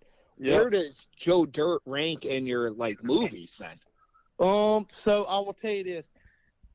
Joe Dirt is a good movie, but it's not in my repertoire. If that Oh makes my sense. God, get out of here. That makes That's sense. like one of the best movies of all time. No. I'm not saying it's not. As a matter of fact, after I get off the phone with you, if I talk to you a month later, I'm like, hey, Wizard of Oz, I watched Joe Dirt 17 times. I have an addictive personality, man. I get stuck on songs, movies. Like, I watch the same shit. Like, I love Forrest Gump. Yeah. I love Tombstone, Legends of the Fall. Oh, you're just So like, then what's his name? you're Terror saying- in Legend of the Fall. Brad Pitt's hair in that movie. That's why you watch that. I got a poster in my room of Brad Pitt from that movie. On the horse? Wait, you have posters in your, like, how many posters are in your room right now? Okay, it might seem cowboy homoerotic, but it's not. I swear to God. So what are, I gotta know. Yeah, we got I gotta the people want to know what So- posters are in Cowboy's room. So, okay, yeah, I'm 36 and I still like posters. But first of all, I have a picture of Randy Travis Oh, yeah. posing by a river. Posing by a river. That's a beautiful Brad picture. Pitt one. I have the Pure Country poster of George Strait. Which is Yeah, one of my Dusty. good ones. And Travis, George Strait, and then the Legends We're of the just Fall. scanning the room. Yeah, Continue. But and I got some other rodeo. Couple- I got Ronnie Van Zant poster. I got a couple Jugs I got a posters. and I got 2 Dale Earnhardt posters. Oh, God. You got to do more videos in your room like that, man. That's a good way for you to expand on your content and Yeah. kind So of listen let here. us know the real Cornbread Cowboy. Yeah. So Let's I'm see the moving bedroom into, wall. Step into my Yeah, office. so when I move into my new place, I have so much shit I don't have room for it here. My new place is bigger, more spread out, and I'm gonna have the whole place decked out and all my NASCAR shit. I'm gonna have a Dale Earnhardt mural where the fireplace is. Put it that way. Man. Well, I got to stop by this new place when we go down and visit your Seriously. mom. Miss Barbell's mom Dude. lives down in Athens, Tennessee. We go down there a couple times a year. So next time I go down that way, we're looking your ass up, brother. Dude, you better come and find me, dude. We'll go to the bar. We'll have a damn good time. You've got We'll right. crank up. We'll load up the jukebox full of credits. We'll load the Those jukebox with like I'm the $500 of the jukebox credits. Hey, credits are the question: best. Do y'all have the Touch Tunes app? Oh, yeah. So like when you scroll to your profile and it shows you how many songs you played. Yes. I'm the fucking bottom one. I played like I'm like the internet icon, fucking showstopper. You know, I hated when they went to those jukeboxes when they first started that. Bro. I hated that because I love the old jukeboxes. Dang, dude, I could have bought 3 El Caminos by the money I'd have put in that damn jukebox. Right. Jesus. God damn. And when Well, you go back to the bar tonight, what are you playing? Well, I will say this. I think that's all. So I think there might be a DJ there, but I'll Oh, put a plug God. in this ear. I know. So my buddy's a DJ. Shout out DJ Barry Carew. He's awesome. He actually plays country music, well, that's but good. most DJs he's my buddy, and he actually plays like country music too. What you go out there Well, dancing? What do you do? You slow dancing? What are you doing? Because I don't Yeah, picture I you know. as a I'm trying I was to like this big picture this. dancer, you know? Dude, I dance just like you would expect, like a damn dumb redneck, just trying to be James Brown, Very twisting my slowly. foot. I kind of just, so I don't have any shame in my game, man. You know what I mean? It's like, Yeah. I just get out there. I'll be by myself. Next thing you know, there's 17 people around me trying to, dance too. I mean, I just like to encourage fun. And, a lot of people, whether you're with a group of friends or you're by yourself, I try to encourage everybody to have fun, man. At the end of the day, that's who I am. I like to bring the party, have a good time, encourage everybody having a good time, So what are you drinking when you go to the bar? You say you like beer. Well, What beer are you drinking? Now I'm drinking a Busch Light right now. So Busch Light, is that your beer of choice usually? Is Busch Light? No, actually, everybody asks me that, and I am not that I'm jealous, but I respect men who have a go-to drinking beer. But man, it's just if I got a Budweiser hat on, I'm drinking a Budweiser. Or if I'm feeling, because I'll tell you this, The outfit. Bud Light. It's whatever outfits he's wearing. That's what he's drinking. His clothes determine. Yeah. Dude, it does. If I I'm got wearing Old Spice. I'm wearing... oh, seriously. I'm drinking Dude, 7 and but no, 7s. but seriously though, to me, every light beer tastes a little different. For example, It Bud does. Light is a little sweeter. Yeah. Miller Lite is a little salty, sweeter. Coors Light is a little more thinner, watery, less salty. I'll switch like every week, man. I'll drink a different kind of light beer. There's not many people that are like that. No. Most people like stick No. to their beer. Like I love Yeah, Miller Lite. I will drink Coors Light once in a while. I will never. I would rather go sober Sometimes than drink Pabst. Bud. I don't like Budweiser. Dude, I can't. That's why I ain't never been married, probably. I like a little variety, you know what I mean? yeah. It is true. Drinking choice. It's whatever That whatever girl, she was outfit a he's little wearing. That's the kind of salty. woman he's going after. They all got different kind of perfumes, and I like them all. And then Cornbread, do you got any like merch, shirts and if you do, what's the best one? I'm buying one. Yeah, he does. I looked at him the other day. He does on that secondary I'll Instagram. I'll tell you, the most popular one is the one that says Skinner on full blast because Yes. That'd be perfect. Wizard of Oz. Yeah. because I'm a country music guy. I love solid country gold, but man, I love some fucking Skinner, dude. That's my band right there. So is that your favorite also? Like I know sometimes that's the most popular, but then is that the one you Dude, like or the one you're most proud of? that is the one I'm most proud of because I feel like, just like I told you earlier, I feel like the art of the wink is lost. I feel like And the fact that you're picking up women to Skinner, like you Yeah, throw and on winking Skinner. at him. hey, Nobody picks up women I- winking at him anymore. But Yeah. we I feel like that people don't use that word as much anymore. Like we playing this shit on full blast. That was more like a stereotype thing. Yeah. We listen to music through our phones now, so Yeah. you don't really use the term on full blast anymore. And I feel like that kind of basically my merch is nothing special about it. But if you like the theme of my video, my content, and me, you will like my merch because it kind of goes hand in hand with the kind of the theme of the stuff I post. You know what I mean? And then should we buy your shirts like a size smaller? Because like you want them tight and stuff like that, so they fit like you. That's a question. So I'm an extra large, but I'll buy large because I like my shit snug. But well, listen here. But if you want your shit to be a little loose, if you want to be a dad and not tuck your shirt in and just be cool Jack and walk around, buy the size up. But my shirts are kind of thin and they're kind of a little stretchy a little bit and they're comfortable. So I would tell you, if you want to wear it like me, buy if it's true to size. Go the order size that way. smaller. But Yeah. I know a lot of gentlemen who send me pictures of them. They're like, "This I like my shirts," and they're the cool dad at the beach with the cargo shorts. They want a bigger shirt. Hey, I wear my You know what I shit mean? skin I'm like- tight too, brother. I'm taking that advice. bro, like it depends. Like if you wear long cargo shorts, you better get your size up. But if you like jorts like me, Yes. show that gut off. Shit. Yeah, show that power belly off. Dude, I paid a lot of money for this. You ranked A lot of number beer. one in the jukebox thing. Dude, I'll tell you, I could have bought 3 El Caminos by all the money I put in that jukebox. What It's what's your best, speaking of tight shirts and jukeboxes, what is your best relationship advice for like the young kids? A lot of them are on these apps and everything, and you're saying just Man. give the wink, right? I mean, no apps, go to a bar, do the wink. Is what I'm getting Man, out of it. I will tell you this, man. I feel like, this is how I explain it. So, when you're young, you're very impressionable and you want to do what's cool, what's popular. You don't want to stand out. But if you can put yourself out there and take a chance, like, for example, like, if you're the class clown guy, it comes natural to you. But if it's not, a lot of times people want to go with the flow, go with the trend. They don't want to. But the older I've gotten, the more confidence I have in myself and what I like, and I don't give a shit what nobody thinks. So if you follow me and you want to be like the Cornbread Cowboy, hey, man, here's your chance. Do your dance. Welcome to the Space Jam. You know what I'm saying? I know what you're saying 100%, Space Jam. Hey, You but, be no, yourself. Don't be somebody else. exactly. So that's my whole thing. Same I'm here. like, and I hope I inspire people for that because I know I have because I've met people in person and through online, and I feel like, and this is what I feel. I'll get down to the nitty gritty right here. Nitty-gritty I feel dirt like band. so evidently I have like a redneck, conservative. I feel like a lot of conservative Southern rural men, they're not really into fashion because maybe when they were growing up it was you're a sissy if you care about looking good or this and that. And I feel like when I do style, I'm like, hey, he's not going to, these fashion stores.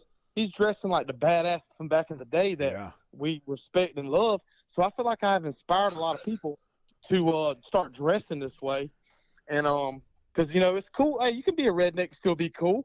But I feel like these days you don't see that as much. I got a buddy up here we live in Illinois, and I got a buddy here named Cowboy Cam. That's how I found you, right? And he dresses just like that, same way. A lot of times he'll just wear all denim. I'm talking about pearl snap denim shirts, fucking denim jeans, and denim coat, That's badass. denim fucking cowboy boot. I mean, everything.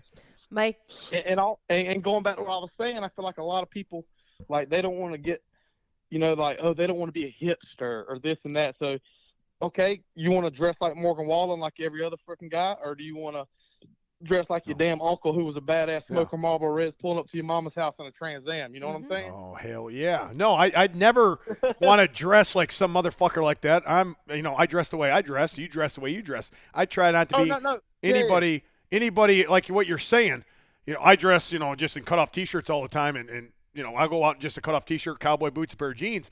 But I don't try to be somebody I'm not, which a lot of people try to do, or try to act like other people that they're not, Okay, I'm going back to what you're saying, 100%, dude. And that's the thing. Be what you're comfortable. This is what I like doing. Don't be this is what I tell people. I was like, okay, with all them flavor Kool-Aids out there, be your own flavor of Kool-Aid. But by God, be a damn flavor. You know what I'm saying? Yeah, don't be normal. Normal is fucking boring.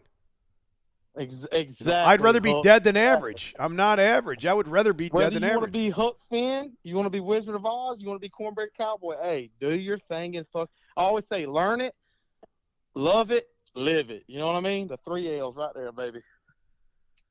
Will you want me to take notes? Oh, no. I thought you had something to say, Miss Barbell. Oh, you're trying to butt in there. No, it was just a really funny little thing. My kids saw me with Cornbread on my phone. Oh, the little Barbell saw you, brother. My small. We have 3 girls, Cornbread, and they saw one of my daughters saw a picture of you on my phone when I was looking at your page the other day, and they thought it was Cam.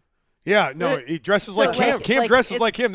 Cam's in that way ever since I've known the kid. Yeah, they're like, is that Cowboy Cam? He looks like, he dresses, and he kind of looks like Cam's got a big mustache. Yeah, he wears, the the big hats and the glasses and the tucked in shirt always. Deal. He's the same way.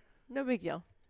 Man, but that's just how I am, man. I don't know any way to put it. They didn't think anything of it. They just figured that was a friend of theirs. They thought it was a friend of mine. They're like, well, that's our buddy Cam, right? Yeah. Well, is that Cam? It's a different buddy. No, it's Cornbread Cowboy girls. Your type is our type. Yeah. But this whole time, enough about me, shit. Huck Finn, you don't want to invite me on here, dude. You're a fucking beast, dude. Like, I need to get like you. What the hell are we talking about? Yeah, I need to get you on the Alpha World Order program, man. The AWO. I'm trying to make as many alpha males in this fucking world as possible. I'm sick of all these, these nerds trying to take over and become a threat to our way of life. I like to live like an alpha and live. I live similar to you. I just train a lot more than you. I guess I don't know. Do you work out? No, but I'll tell you what though. By God, damn, Huck, I'll lose my followers if I lose this beer belly. That's true. That's true. Yeah, that's your moneymaker there, brother. Yeah, dude. But I can still trim up a little bit. I have in the past. I feel like only. I'll gain 10 pounds. I'll lose 10 pounds. I'm back and forth between going to the gym or trying to eat right. I'm always back and forth for that. So, now you live in South Carolina and you live in Florida now, Tampa. So when you go to the beach.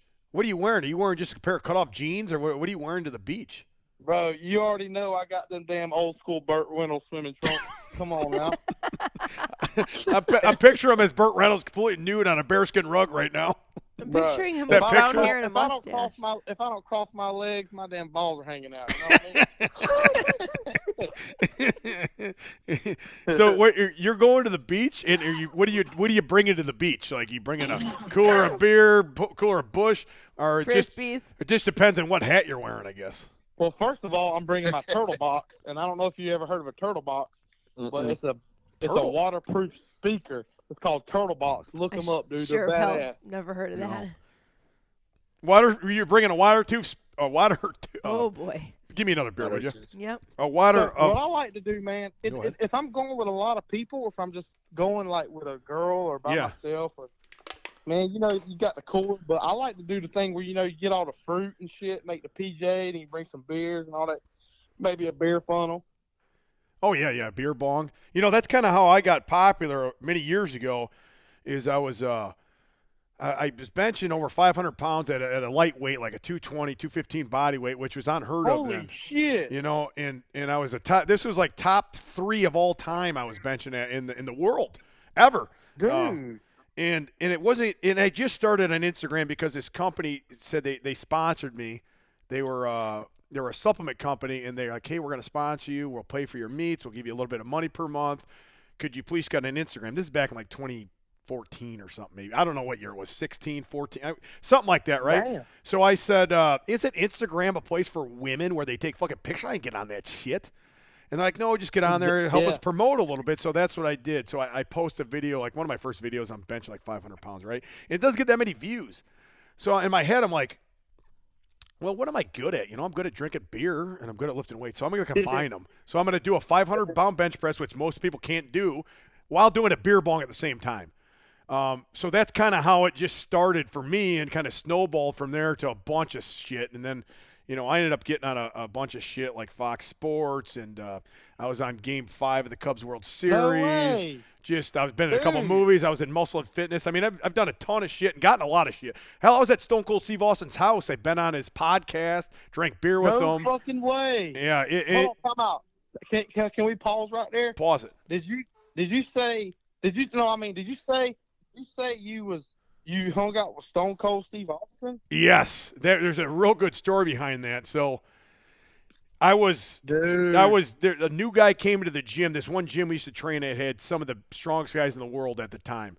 And we all trained there, and this guy comes there from California, and he said he's telling us all these stories. An older guy. He had trained all these UFC fighters. He was he was real good friends with Stone Cold and all this. And at the time, I had my Twitter before they took it away from me. And Steve Austin started following me on Twitter. I'm like, dude, this guy's my hero when I was a kid. Holy shit. So I couldn't believe it, you know. And this is about 6 months later. This guy comes in the picture and says, hey, Steve talks about you all the time, man. He likes your shit.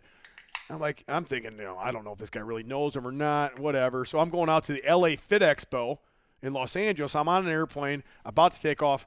This guy texts me. He goes, hey, Steve, can I give Steve your number? He wants to get you on the podcast. You're out in L.A. He's in Marina Del Rey. He had a house there at the time. And I said, are you fucking kidding me? Of course, man. So I'm bragging to my buddies. Hey, Steve Austin, we might get on his show. We might go to his house. And holy shit. So it never happens. That week we're out there, he never messaged me. Nothing ever came of that. And then maybe about 5 days later, I'm working third shift. I work at a prison, right? So I'm sleeping at the time. I'm sleeping in my basement, and at about noon, I get a call from a number, and it's Los Angeles. I don't know who the fuck is calling me. I'm not answering this shit. You know, maybe I gave my number to somebody out in L.A. So I didn't think anything of that, you know. And then I'm about 9 o'clock at night. I'm out in the backyard with my dog with my uniform on, about ready to go to work, you know, and my phone's in my hand. It lights up. And it's that damn L.A. number again. I'm like, who the fuck is this? So I answer, and I'm kind of mad. I go, hello. And the guy on the other end goes, well, it's about the goddamn time you answer your fucking phone. And I go, who the hell is this? And as I said that, I realized who it was. It was Steve Austin. Oh, shit. And I'm talking to him, and he's a great guy. He answered me. He's like, hey, listen, I'm sorry I couldn't get you while you're out here. I'd love to get you on the show, yada, yada, yada. And then my wife, Miss Barbell's like, telling me I got to go to work. And I'm like, it's Steve Austin on the phone. You know Wasn't I drunk with my friends at the deck? You're like no, letting the dog out. No, you're inside doing the dishes. Oh, you know, like a good wife would do. Yeah. I thought I was drunk with the Dude, Finnegan. No, you weren't. That was a different time that you talked to him? Mm-hmm. Okay. I'll be passed out if that happened to me. Oh, I was, and I was great, and I was super late for work, and we set up a thing, and I went out there a couple weeks later, right, and we did his podcast. Miss Barbell came with me. She put a 6-pack of beer in her purse. It was hilarious. Austin was awesome. I was 5 minutes late to his podcast. Remember? He goes, "You're the first motherfucker ever to be late to my podcast." And I'm like, "Oh shit! You want me to give you 50 push-ups right now?" Or He was nervous. We had a. I've never been nervous around anybody, and I've met a lot of celebrities. And Oh hell yeah! Steve Austin, when I see him walking towards me, man, I was like, "Holy shit, this is the man!" This is my hero when I was a kid. We took the time to have drinks at the bar and would stop at the liquor store to fill my purse up. So we were a little late to the podcast, and we got going, and he was great. And I drank his beer. I drank him out of beer. Miss Barbell brought her 6-pack out. He loved that, out of her purse. Mm-hmm. We drank the 6-pack of beer. And we talked. We probably spent about 5 hours together. His wife was great. His wife's real nice. And the last, how much did Stone Cold drink during the podcast? Hardly anything. He didn't drink much. He was on a diet for some show or something. No, yeah, neither of you guys drank much of the podcast. It was more after. Oh, I was drinking during the podcast. Fuck, I drank all of his Broken Skull beer. And before and after, I was fucking loaded. I ended up peeing in the fucking. I almost got caught pissing in public. Remember, it was on video. He had the next season of his show coming up. Yeah, that Steve Austin show they wanted me on too, but isn't that and why he wanted you on or something? No. He wanted me on because he was friends with this guy. They were actually friends, and that was one of his best friends. It turned out to be, and the guy wasn't lying. He did train all these guys. He used to be the manager at Gold's Gym, Venice Beach, and that's not the guy that we met at the Arnold the other. No, it's a different guy. He hasn't been in the Arnold. But anyways, it worked out. It was awesome. I've texted him quite a bit back and forth the last few years. And, it's just cool, man. And you meet your idol. And sometimes everybody says you never meet your idol, dude. Opposite. The guy was just like talking to anybody else, like your neighbor. I mean, the guy was awesome. Yeah. Fucking one of the biggest moments of my life, From all this shit I've done online, that was probably the highlight. Nicest couple. Nicest couple ever in the world. We were gonna Uber to the bar after that. Steve drove us, and he just dropped us off at the bar instead. No, his super wait, what? Yeah, it's Steve. Steve only had like a '78 fucking Ford Bronco. He goes, "Let's take the wife's car." Holy shit. Yeah, no, we because I had heels on, and I didn't feel like. It was not that many blocks. No, 6 blocks or 8 blocks, but whatever. Just let's Uber, and I don't want to have to walk. And he dropped us off at the bar instead. Yeah. Super nice guy. You guys said you don't the saying is you don't want to meet your idols, but and Stone Cold was great, so that contradicted it. But big time. Do people want to meet Cornbread? Cornbread, if they meet you, are they getting the same experience? Oh yeah, dude. Oh yeah, man. What are they getting? So a fan is have you had anybody that's dude, I love your stuff, kind of shaking when they see you? Do you have that? So I will say this. So yeah, of course, when I go to events, I take a lot of pictures of people, and I feel like the most thing people say to me, whether it's during or after the fact, is surprised at how friendly and nice I was, because some of my content is, like I said, it's an exaggeration of myself. So dude, they might think I'm an asshole. People just yell at them and say, "I'm not taking pictures with you." I've got to see my ex-wife. I've got to pay alimony. No, man, I take a picture with everybody who asks. And like I said, I'm a real friendly person, and I feel like some people are kind of surprised at that, and some people are like, "Man, you are so cool and down to earth and nice." People think that maybe I'm an asshole or something. My content portrays that, but nah, man, I'm a pretty friendly, person. So, that's kind of response I usually get from people. Good. Now, have you ever taken people out partying? Yeah, man, it happens sometimes. For example, I mean, if I'm out and about, dude, it's not that I have to be careful, because most people know to they'll say, "Hey, ask for a picture. We might do a shot together or something." But every now and then you'll have somebody who kind of wants to follow me around and just hang out with me, and I get it, dude. I signed up for this. You know what I mean? When you put yourself out there in the public like that, that's. But like I said, at the end of the day, I'm very appreciative of.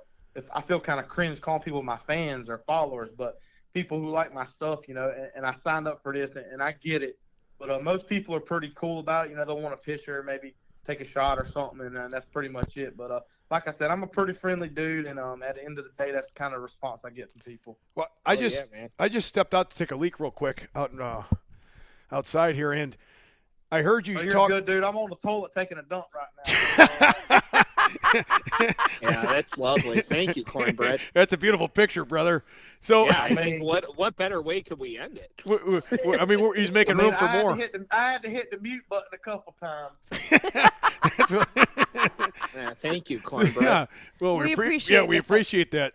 Yeah. But when you Lovely. meet people out, like I just came back from the Arnold, which is this big event with Arnold Schwarzenegger, and we bring our product there. Yeah. We sell a bunch of shit for like 3 days. And It's I an get lines of people to come meet me and all that, right? And we are the only booth blaring country music and just chugging beer from 9 a.m. to 7 p.m. Hell every yeah. fucking day. And everybody that meets me wants to chug a beer with me. So, I mean, it's hard. A lot of times I'll say, high noon, we're doing a 21 beer salute for all my fallen brothers and my friends where we chug beers together. But it's hard to not just get completely hammered immediately because you don't want to let these guys down. So I have that same issue at times, and I've gotten not necessarily used to it. Mhm. That's why I can't go out as much. As like, in certain places I'm low key, but when I go to events and stuff, people want to buy me a drink or this, and it is tough sometimes because you might not pay for a drink, but you might be blackout drunk in fucking 30 minutes. 'Cause as soon as you know, and evidently, like you were saying, Wizard of Oz, this is how I dress every day, so I'm definitely more noticeable in public, and So, of course, you know, people notice me right away, want a picture, want a shot. So, yeah, by the end of the night, I get pretty tanked, especially when I go to, like, big events. But, you know, most people are pretty cordial about it. They don't want to mess with you too much. They just want a picture. But there are people, they got to do a shot with cornbread. We got to do a shot with cornbread. So, but, hey, I love it. I'm appreciative of them. But like you were saying, man, it can be tough. I'm 36. The hangovers, they don't last. The hangovers hurt more than they used to, just like that song. Dude, hey, it takes me. All my rowdy friends have settled down. It takes me a couple of days sometimes, man, after a long weekend. Oh, God. After that Arnold, it took me a few days. I mean, we were literally drinking 30-plus beers every day, minimum. Dude. Cowboy, and it ain't even so much the beer that gets to me, it's all the shots. Well, so that's the difference. So you've got I know that you know who Tom is, and it's okay if you don't know who I am. Well, but Huck. He knows me as Huck. I know. Oh, sorry, Huck. Not many people know me as Tom. Sorry, Come on, don't be sorry, saying my sorry. name's Tom. So we go through the whole day of drinking all day and all whatever at the convention, and eventually we have to put Tom to bed by midnight, and then I go out and drink all the shots with all of his friends for the rest of the next couple hours. Then we all start all over again. Well, I gotta be like at the top of my game right at 9 a.m. every fucking morning, Friday, Saturday, and Sunday. Well, I'm chugging fucking beer all the way to 7 p.m. And then we go out for dinner. I'm chugging beer. We're meeting people. We're taking pictures. And by 11 something, I'm like, I'm going to bed. I got to wake up in the morning and do it all over again. And Miss Barbell will go out the rest of the night with some of my buddies. And she'll, go out and take all the shots. Yeah, and I come find, back, like, yell all my friends drunk, and then she'll be put to bed. I'll find the 5 girls that are with the million guys that are in this group and hang out with them in shots. But the funny thing I was going to say is, when you woke up and you're like, I don't want to be Huck Finn. Oh, yeah, Saturday morning. Do you ever, like, because you've got an event and it's just so much and the expectations and all the drinking and all the pictures, and, like, Tom woke up and said, I don't want to be Huck Finn today. Like, I'm so fucked up. Can you relate to that? Yeah. But I will say this. I have started to treat some events as almost like a business event. So I try to maintain and not be that guy. But like you were saying, man, that's my persona, just like it is yours, Hook. So people expect that out of me. And I try to give it to them the best I can. But sometimes you got to treat certain events as business events. And I try, first of all, I don't want to make a bad impression. Like, for example, at a NASCAR race, I don't want to be fucking blackout drunk trying to hop in the car on lap 72. I would have. See, that's the difference between me and you. I probably would have done that. You sound a little bit more responsible. Yeah, you're a little more responsible than me, because I probably would have done that, brother. I would like to think I am. It's just I think after I'm irresponsible after a matter of times, I try to be responsible, and then it goes back to irresponsible. I'm like a roller coaster, buddy. It's tough. Yeah, that NASCAR event, you got all those people. You're in the fucking the pit box or whatever you're in, Yeah. Luckily, it's early in the morning, so you're not that fucked up yet. So that's probably good, If it was like 7 at night, I mean, it would be a little different if you're drinking all day and then the event is. So that probably helps. Yeah. Sometimes, I feel like if there's a daytime event, if I drink all day, as long as I'm in bed by the time I usually go to bed and I can get my sleep, I'm usually okay. it's the nights where I stay out till 3, 4 o'clock in the morning, don't get my sleep that fucks me up. Mm-hmm. Or 5 a.m. or however long you're up. Depends on who I'm partying with, I guess. So there's a couple country singers that I know personally. I don't know. I'd like to know if you know who they are and what you think of them. I know 2 of them pretty well. So the biggest name that we know real well, and we've partied with, we've been backstage with a couple times and been on a tour bus with, is a guy named Cody Jinks. Dude, he's fucking awesome. I love him. He's definitely shitting in the bathroom. I hear the echo. He sounds like he's in the bar bathroom right now. Oh, no, dude. That was that Philly cheesesteak I ate earlier. It's all good. Yeah, no, Cody Jinks was awesome. The first time I did meet him, right, one of my buddies is an MMA or UFC fighter, or was, this guy, CB Dalloway, and we both went out there, and we saw, what did we see him? She's winking at me right now. Miss Barbell just winked at me. Oh, boy. What's that All right, mean? you got to play on the hunt. Yeah, I need to play on the hunt immediately. He smoked a bag of tobacco, and then he drank like 8 Miller Lights. That's before he went on stage. And then he went on stage and he fucking killed it on stage, drank the whole time on stage, and partied with us later. Video, if you don't mind me interjecting. Go ahead, brother. Video like of a couple that looked the most in love ever. Oh yeah. So they put us on the side of the stage while Cody was playing, the tour manager, and I was fucking hammered. They kept feeding us beers the whole time, right? So I start slow dancing with Miss Barbell, and I'm just grabbing her right by the ass, picking her up, and they could see us in the crowd. People are taking pictures. We were like on the edge of the stage. Full videos. Videos. People are taking videos of it. The tour manager, you got to stay back, get back. God Like damn it, the fans could see us like we were like a sideshow. Mm-hmm. Yo, you guys looked like you were like in love in 8th grade. Yeah. You are, hey, you're definitely just like me. You're definitely just like me. I was in the same shit, brother. Grab that ass. But no, I love Cody Jinks, dude. That song In the Middle by him. Oh, yeah. That's a great. I love that song. Every song is a great song. Yeah. Who is the other guy you wanted to ask? Oh, this guy, he's not real famous right now. He just got, he get signed by Sony Records or something? He's in Nashville now, and he's a really good friend of mine, great dude. His name is Josh Kaiser. Oh, hold on. Yeah, no, dude. Josh Kaiser? I've been following him on TikTok since day one. For real? Hold on. Let me look it up and see. He's a real good – I got a great story if you know this guy. His favorite song of mine is Whiskey Wins. Hold on, let me make sure you're talking about the same guy. Yeah. He's got like kind of like longish, curly, like dirty blonde hair. Dude, no. Kaiser Country, dude. Yes. Yeah. Dude, I've been following him on TikTok since day one. Man. So this is a great story. Back in about 2018, I'm in where her mom lives in Athens, Tennessee, right? And I do a meet and greet for my birthday, a HUCK Barbell birthday party in Oak Ridge, Tennessee. My buddy owned a gym there, ran a gym there, right? Well, so the idea is that we were visiting it was a family trip to go see my parents. Well, he's got to get his gym time in, so. Oh, no, this is the other one, the other meet and greet I did. It wasn't the Oak Ridge one. So it was the Cleveland, Tennessee one. So the day before, he said, hey, listen, I'm going to some gym named whatever in Cleveland, Tennessee.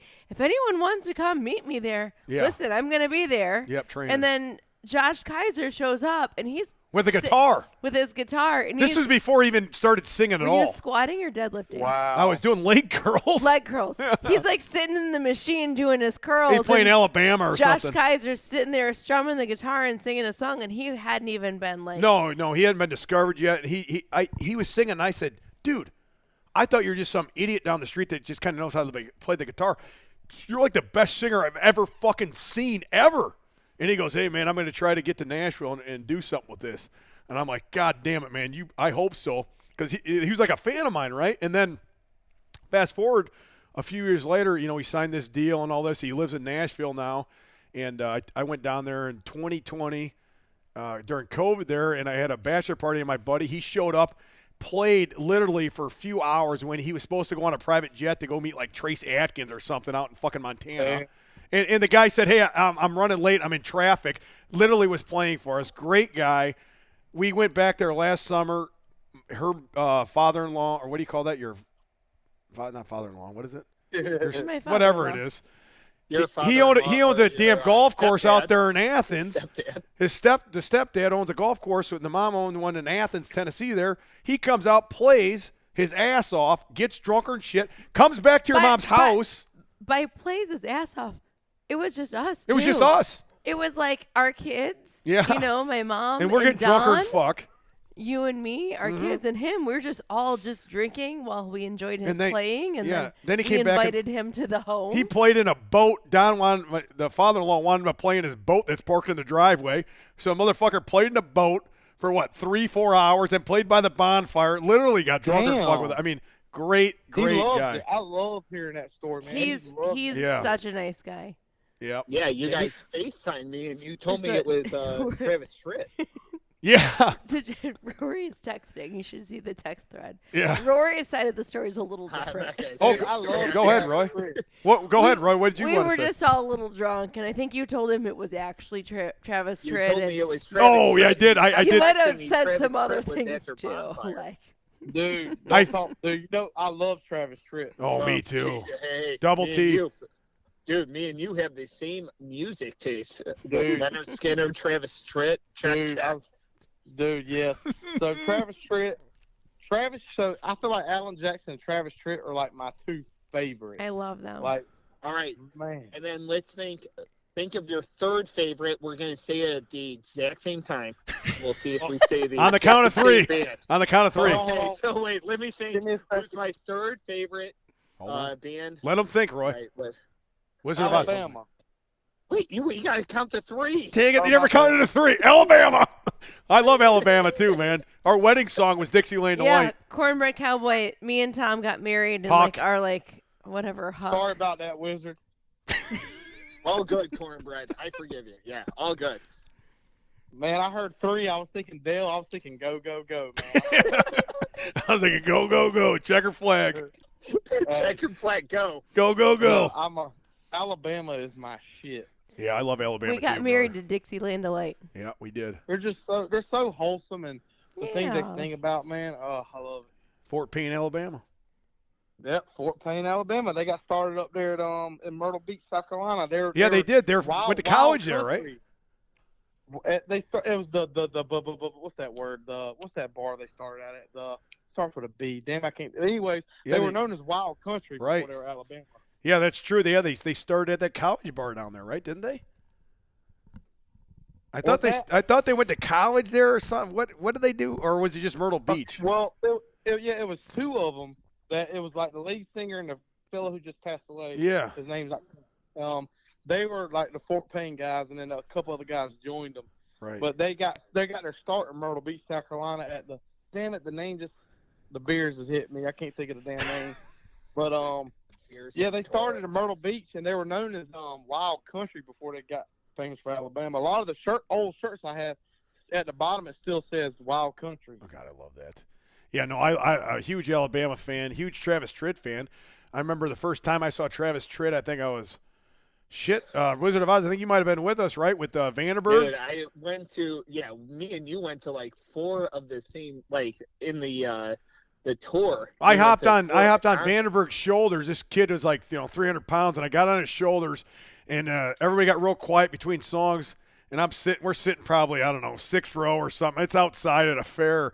And I yelled, Travis! And people looked over at me, and I raised my shirt up, and I showed them my tits like a girl would. And the fucking crowd went nuts. They loved it. That was the first time I ever met Travis Tritt. He came over to us, shook our hands after that, too, later. Travis Tritt? Mm-hmm. He's a lot shorter in person, man. He's real very short, small. and his Oh, fucking he's like hair was 5'4". past his butt. Yeah, he was fucking. Dude, you want to hear something crazy? Oh, yeah. Yes. So Travis Tritt stories, go ahead. So no, blew my mind. So I know Travis Tritt is, Travis Tritt's probably what, 5'9", 5'8"? No, he's Oh, probably God, no. 5'6", I think. Five- No, 5'4". No, I would go. Okay. Probably 5'6". Bullshit. His Okay. hair was just so Okay. long too.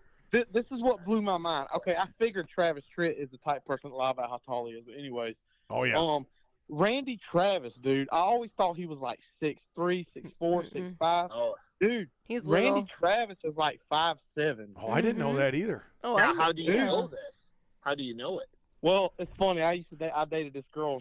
She said I was infatuated with how tall people were because it was just a good, fun thing to guess about. And So no, but dude, Travis Tritt is like, and I read his. I like to read autobiography. So you know Randy Travis's height Oh, because you dude. dated a girl who said you were interested in people's heights. Well, it was kind of like a guessing game because you know. he's a carnival worker. Well, well, 187. By the way, All right, gentlemen, quick Travis Tritt's 5'10".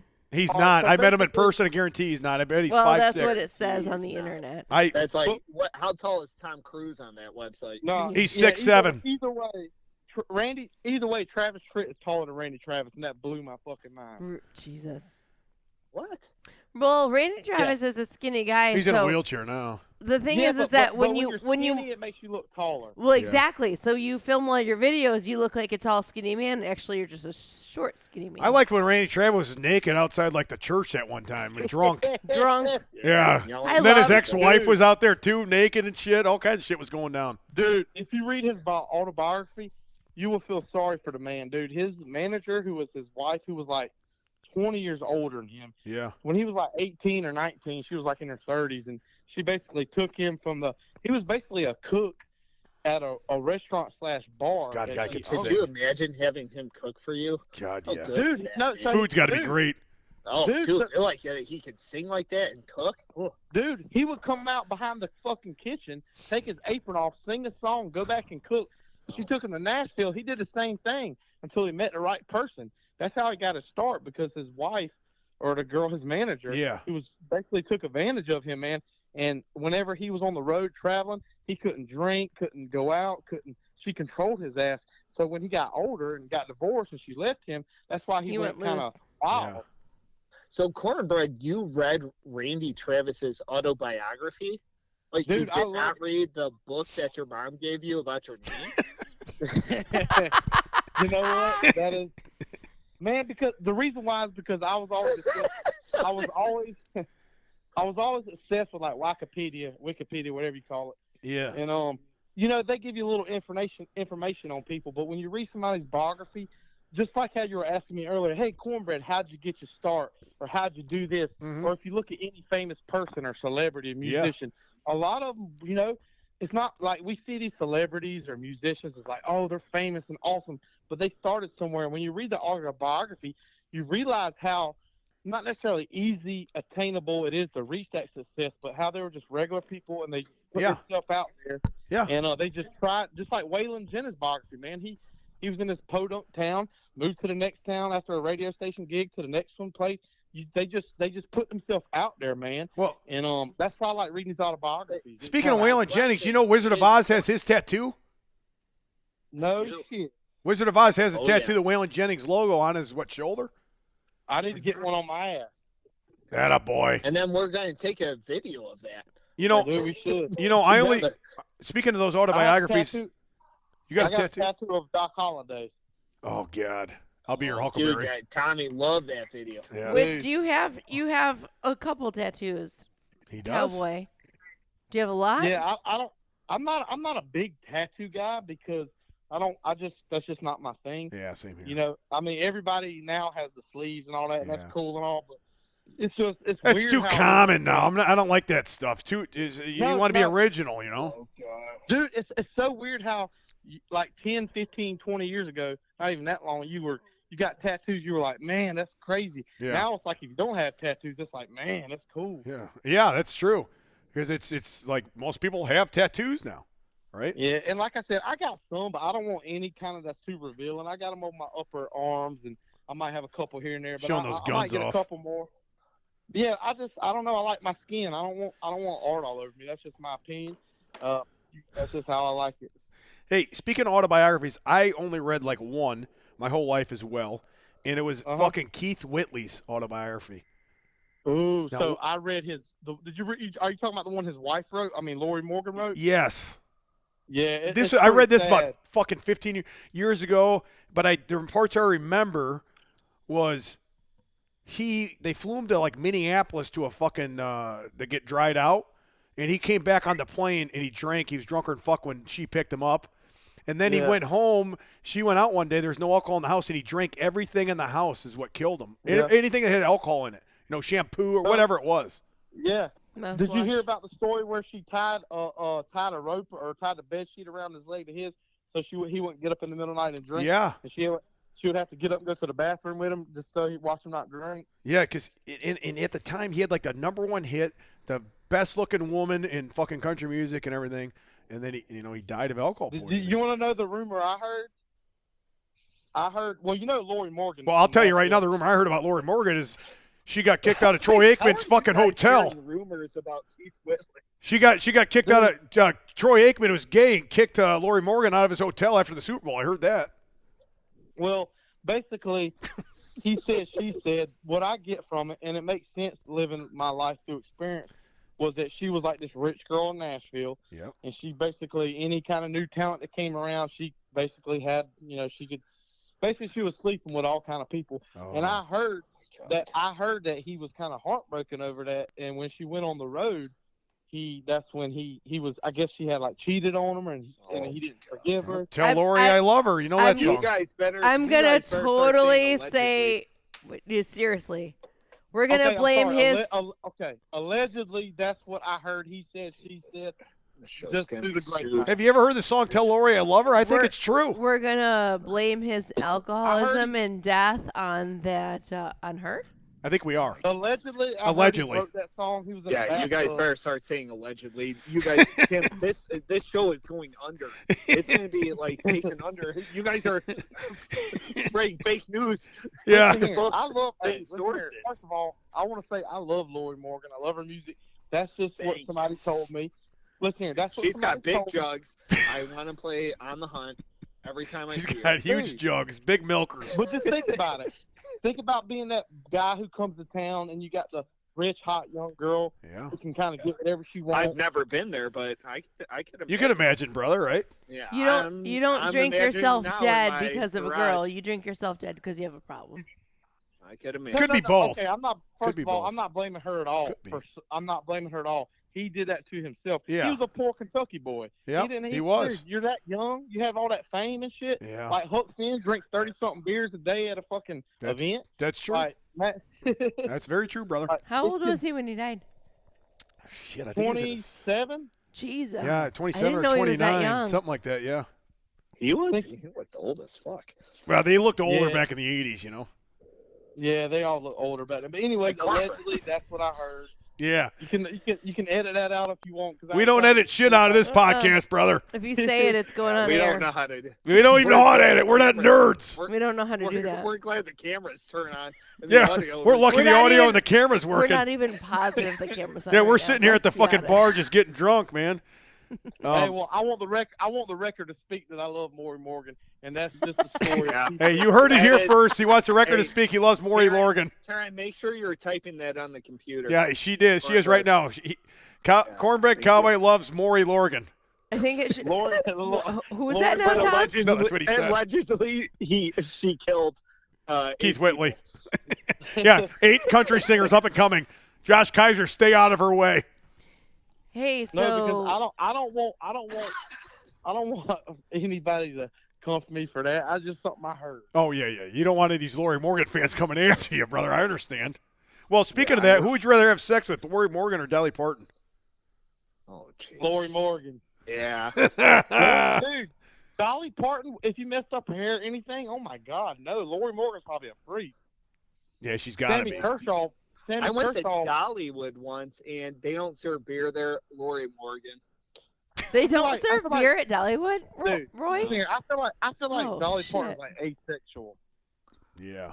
Oh my God. I agree. Allegedly. Gee, you got to say allegedly. Allegedly, Dolly Parton. Allegedly. All right, start firing out some questions. Finn, hey, you've got the last of your questions and then the other ones. Yeah, we got a couple questions we got to get through. Let's wrap this up. Hey, all I'm saying, to end that conversation, I'm just saying I don't think Lori Morgan would waste a boner, and Dolly would. But anyway, we'll go on to the next. All right, so who would you rather have? Waste a boner. Who would you rather have sex with, Lainey Wilson or Gretchen Wilson? Dude, give me that tank ass and old Lainey gal. Give me your best relationship advice. Did we ask that one? Oh, best relationship advice to the youth of America. Man, Dude, show your girl attention, man. I know social media kind of, there's hot chicks everywhere, but if you have a good one, man, keep her and do what you can to make her happy, man. That's what I'm gonna tell you. I got a question. Is this Would You Rather segment? Sure, Yes. go for it. Go ahead, brother. Okay, so Cornbread, would you rather would it see Leonard Skinner in their prime or sing backups to Travis Tritt, Great Day to Be Alive? Hold on. What was the second part? What about Travis Tritt? Sing backups Sing back up. to Travis Tritt, Great Day to Be Alive. So where am I sitting at this Leonard Skinner concert? Front row. Front center. Front row. Side Oh, stage. dude, In their prime. Leonard Skinner front row all day long. Okay. There you go. Hey, do you know I used to wake up? I got kicked out of college, and I built a college dorm room in my dad's house when I came back the first time. And every That's a liar, Tom. You just lived in your bedroom in your dad's house. I but called the okay. college dorm room. It was Yeah, the bedroom it of was my the dad's bedroom. house. Yeah, it But I was called the pretty college much a dorm. room. Yeah, so I called the college dorm room when I Shut came up, back Roy, from wasn't. college, right? And I used to blare every single morning. I wake up to Great Day to Be Alive as loud as I can get it. I mean, as loud How as I good can get was it. your life back then, Oh Tommy? God, it was the best life ever, brother. I'd roll out of the water bed that was on the ground to Great Day to Be Alive and start drinking beer. Would you give up everything right now to be back then? 100% I would. If you could put me in a time machine and go right back, Karen's flicking me off right now. Put me in a brother time machine and I'm laying in that waterbed waking up to Great Day to Be God, I Alive. like- Move just back hearing home, it, I would buddy. go back there. Goodbye. I God. would live that life. Damn. Yeah. Shit, I don't even know what we're talking about after that, man. I'm All right, thinking about that waterbed. We've got some quick questions. Throw them at him. What's your favorite? Who's your favorite pro wrestler? Stone Cold Steve Austin. God, that was quick. Oh, I like well, that. that's why the story hit so hard. What is your? Listen, dude. Go ahead. Seriously, Stone Cold. He liked two of my posts, and you said you went on a show with him. I was like, damn, I can't compete with that. But dude, I about passed out when Stone Cold liked my shit. But anyways, Oh yeah, I remember when one morning Sable, I woke up and I saw he was Sable. following me. I did like shit my pants the first time when that happened, and then when Hulk Hogan followed me on Twitter, which Twitter took away all my shit, right? But he was following me on there, then messaged me about drinking beer and lifting weights. He said him and Vince McMahon used to have a beer before they worked out, and they called it the heart attack beer every time before they worked out back in the 80s. And I was like, holy Wow. fuck, Hulk Hogan messaged me. Like, yeah, those are like Dude. just unbelievable. So Hulk Hogan and Steve Austin are my two heroes, you know, as I grew up. shit, love him. Love it. Your favorite sex position. Dude, I'm old school. Give me missionary, up close and personal. God, I like that. Good. That's good. You know, everybody hates on a missionary.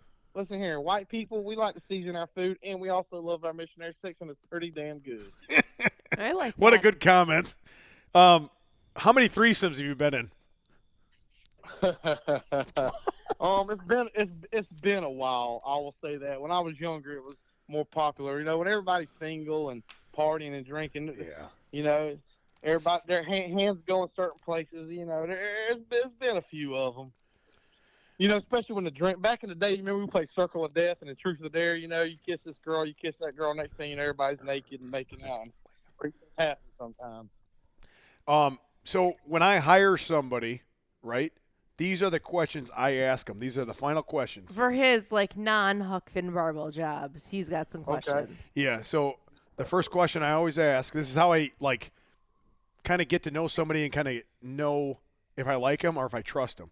So the first question is, what do you bench? What do I bench? It's been a while, but when I was in high school, it was 315 or 3 plates. was it 325?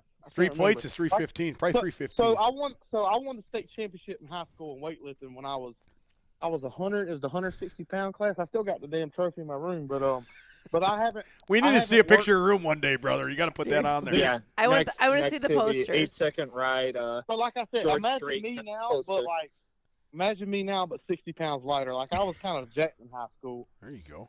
All right, your I'm favorite movie? imagining it. Forrest Gump. Forrest Gump. What's your favorite food? My favorite food, man, sloppy joes with tater tots and a big. Hey, dude. I love that answer. God. Throw me. Hey, I don't want that good cheese. I want that fucking Kraft plastic the wrapper. American. Yeah, I hope you like them extra sloppy. Hey, and a can of Mountain Dew. Give it to me. What's your favorite song of all time? My favorite song of all time. Yes. I'd probably say Alabama, Song of the South. Oh yeah. That's a beautiful great song. I love that song. Sweet potato pie. I'm gonna shut my mouth. Song of the South. It makes me so happy. It makes me happy. I listen to that a lot. I love their greatest hits. Mm-hmm. So Wizard of Oz, yes, there's some happy songs that make me happy, not just all sad songs. Yeah, I like that. All right, name the 2 major mountain ranges in the United States. Yeah, good question. The 2 major mountain ranges. Yes. He's looking it up online. No, I'm That's not, a stall tactic right now to repeat the So question. hold on, time out. So Helena, Mount Helena is in Montana, right? That's not a range. Oh. Hold on. Go ahead. Come on. Hey, I told you I wasn't book smart, damn it. Well, this is just the questions, brother. Name the 2 major mountain Yeah, ranges. you gotta name them, man. I'm not judging. I'm just Okay, saying. the mountain ranges is going to be the Rocky Mountains. Yeah, there Yeah. you go.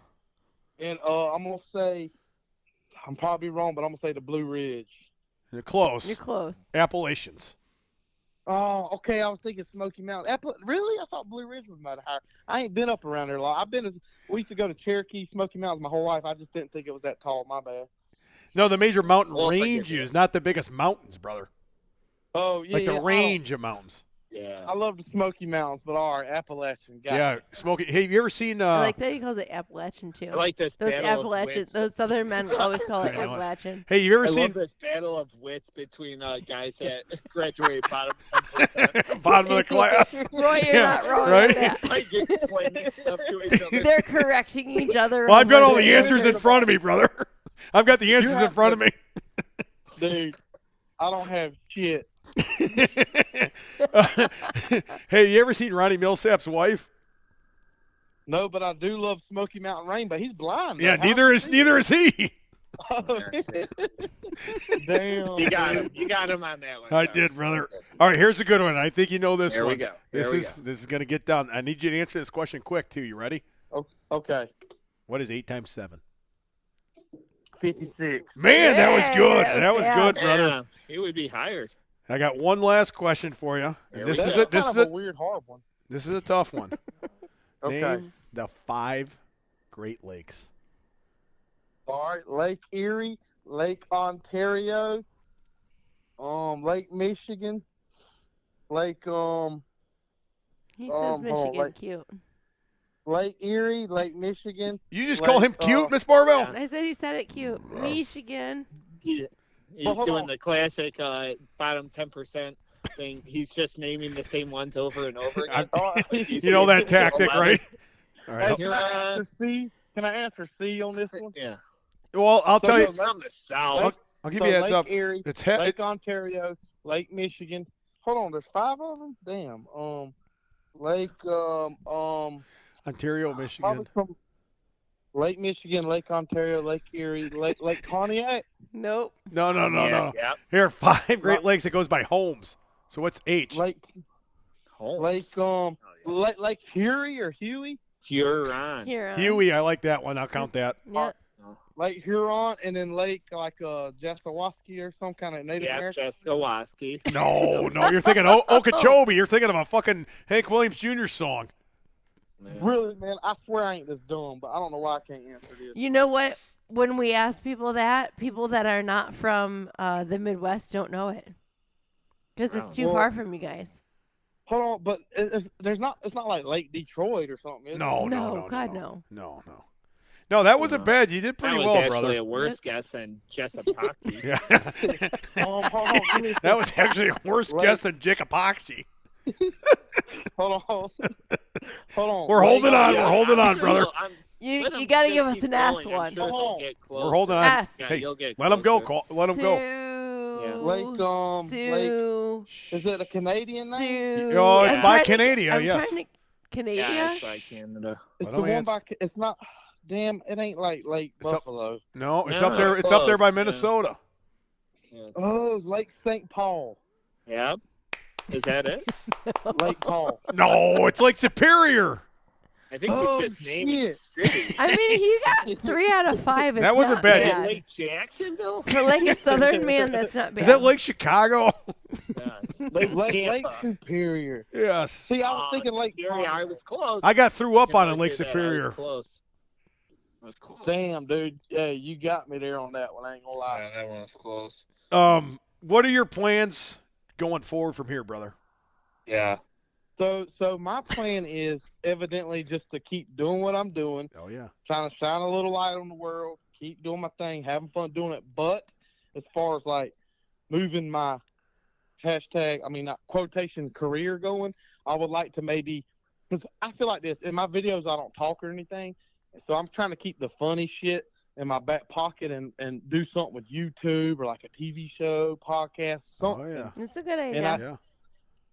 And I'm just kind of keeping that in my back pocket. So one of my ideas is to like, because evidently when I do stuff, I'm a perfectionist, or not really a perfectionist, but I want to do shit my way. So instead of like doing like a podcast, I did it my way. Yeah. So I thought about going maybe like to flea markets, like and set up a booth at a flea market. I like, love this. Yes. people, like all the redneck and white trash and odd people to go to flea market. This just is like great. I just love your explanation of the demographic. This is great. Dude, hey, I can say I like that that because this is the business plan. This is a great business plan, brother. Hey, no, so I'm really gonna hit the white trash. well, no, so hey, I can say that because I am too. Yes. But what I'm saying is Me that too. Feel free. basically, like kids say the darndest things, it's gonna be like that, but it's gonna be my show where I go to. I don't know. I have so many ideas. I want to do something. I just don't know what direction I'm going in, Yes, and yeah. I'm just gonna take it one day at a time, man. But God, I I love have it. some ideas. Love it. I love it, man. That's awesome. Well, and can I make a suggestion? Maybe you guys should make a collab T-shirt. That would be Dude, perfect. 100%. We I'm in. definitely should. Yeah. We No, I, definitely like, should. I love I'll be- Cornbread hey. Cowboy. I love that character. Dude, could You're you great. imagine the shirt? It's- Like, would be awesome. If And you you're not. guys It's made you. the It's shirt. since I've talked to you this whole time, man. It's you. You are Cornbread Cowboy, brother. Oh yes, I completely agree. This is not a character. This ain't an act. Well, see, that's the thing, man. A lot of people, they put a character on, or they do this and that, and then they're not that, and there's nothing wrong with that.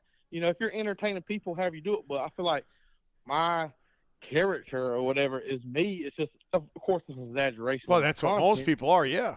Right.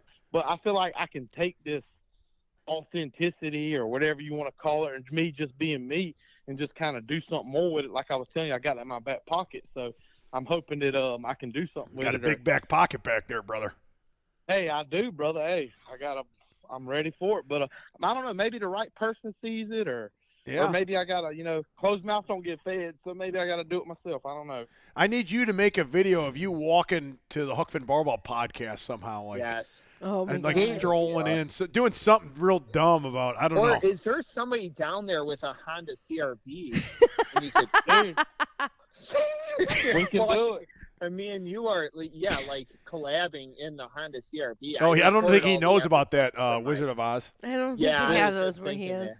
Yeah, so Cornbread Cowboy, me and Mrs. Barbell are currently sitting in Karen's Corner Bar drinking, recording here, and then the Wizard of Oz records from his house. He lives pretty far away from us. He calls in his Honda CRV inside of his garage, inside of his home. That's his Yeah, studio. I've been sitting in here for 2 hours. Right? Damn, brother. Yeah, so that's Hey. where he's at. He's not live with us at the bar. We've been going a while here. We've Yeah. been here about 2 hours. Yeah, we got to wrap the this lights some have bitch all up here in a turned off. minute. There's automatic lights. They've all turned off. Yeah, one time you had the car running for like half an hour, almost fucking died Yeah, in I there. almost died that time. I ain't gonna That lie, was bad. I'm about out of beer. Yeah. On this, so y'all did. He's got to go pick up his card before the bar closes. Yeah, we Yeah, got- I'm gotta sure let that this guy bar go. is We're gonna closed, wrap so- this up. Yeah, Cornbread, where can the people find you at? So you can find me at I got Instagram, Cornbread Cowboy, and that's Cornbread Cowboy with an I on the end. I'm on TikTok as well, Facebook, Twitter. I got a link in my bios where you can find my cameos if you want to shout out for happy birthday or Oh, talk yeah. shit to your uncle or aunt. I got a merch website, cornbreadcountryclub.com.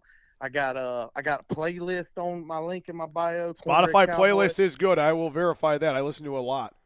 Oh yeah, dude. I also have appreciate it. HUCK Barbell playlist. You can check that out on Spotify. Cornbread. I definitely will, man. And I'm glad y'all had me on here. This is the first. So I've been asked to do a lot of podcasts, but I haven't really had the time to jump on a lot. And you know, I got a couple more. I'm gonna try to do more of these. But you're the first person I've been on a podcast to. So this is my first podcast Oh, where man. I've I appreciate it, thrown myself brother. to the world. Thank you for coming on, Well, Cornbread. you seem like a cool dude, man, and I like your shit, and I got respect for you. I'm a good judge of character, and there's a couple people I want to do ones with, but you're one of them. And Same right back at thank you for having me. It's fun to see what you put up. Looking forward to see God, how I'd love you to drink continue. some fucking beer with you too, brother. Honestly, do you ever yeah. come north or no? Yeah. What's that? Do you ever come north or no? So like I said, I do this kind of full time now. So eventually I'll be traveling. I stay most in the southeast, but if there's a rhyme or a reason or a way to go, I'll find my way up there. Come As long as it visit ain't us. Lake You've Buffalo.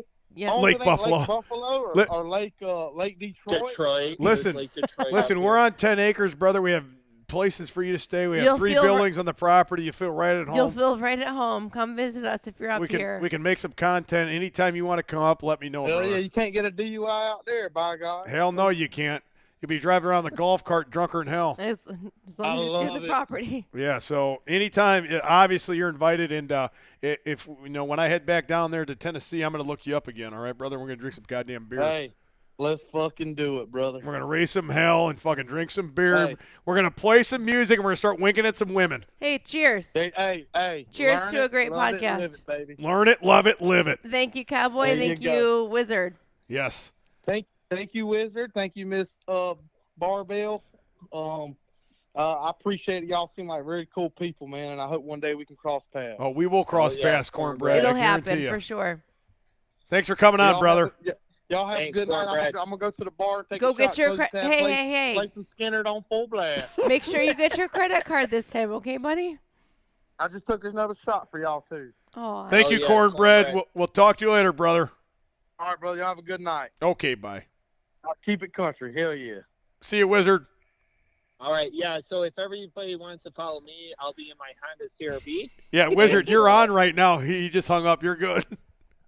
So anybody can follow me. I am in my Honda CRV. Where can the people find you at, brother? You've been on Yes, again for a if whole you 2 are hours. following a Honda CRV, it's kind of gunmetal black, and you might be seeing me on the highway. So Hey. we'll see you guys later. Hey, Wizard of Oz, you've Yeah. been on both podcasts now the last 2 weeks, the whole goddamn show. And this one is 2 hours.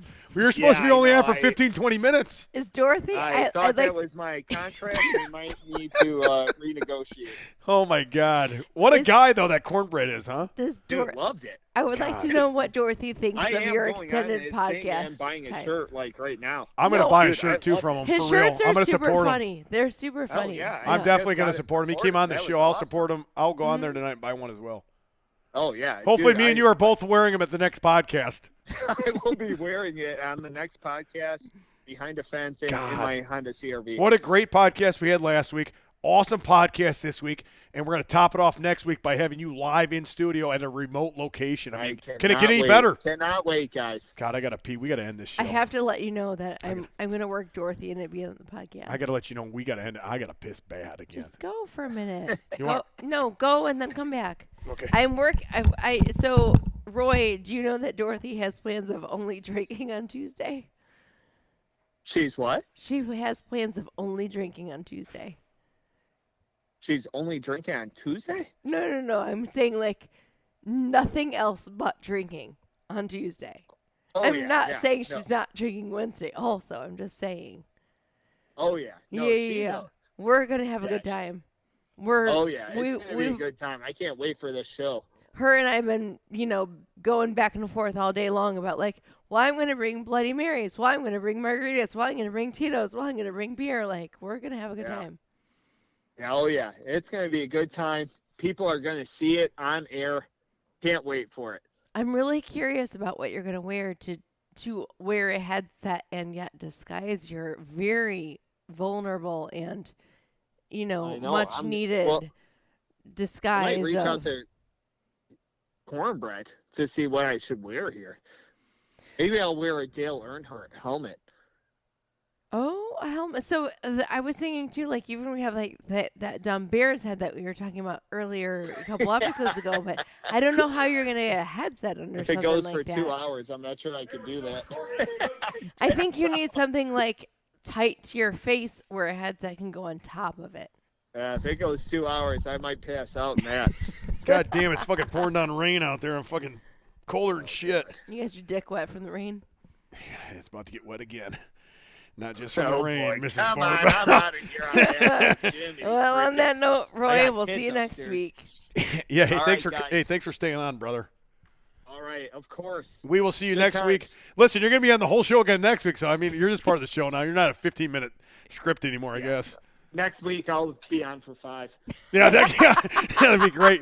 You'll be on for 5 minutes and just be me I and got Mrs. Barbell. better stuff to do, and you just walked in the different room. of the You just back. look at us from afar instead as we do the show. Just standing off in the corner. Yeah, staring at us, getting beer poured on you by Pappy. All right, Roy, we'll see you next week. All All right. right, guys. See ya. All right, Brother Rooney. Jesus. He's a guy. What a show. Who are He's we talking serious. about? Cornbread. Cornbread Cowboy's awesome, He's like- hilarious. He's like you, but from the country. What a good dude. His first podcast was the HUCK Barbell Show. He left the bar to come, and then he was shitting during the podcast. Yeah. Oh, what a good episode. I'm ready to end it. I'm freezing. It's colder as shit out. I got fucking.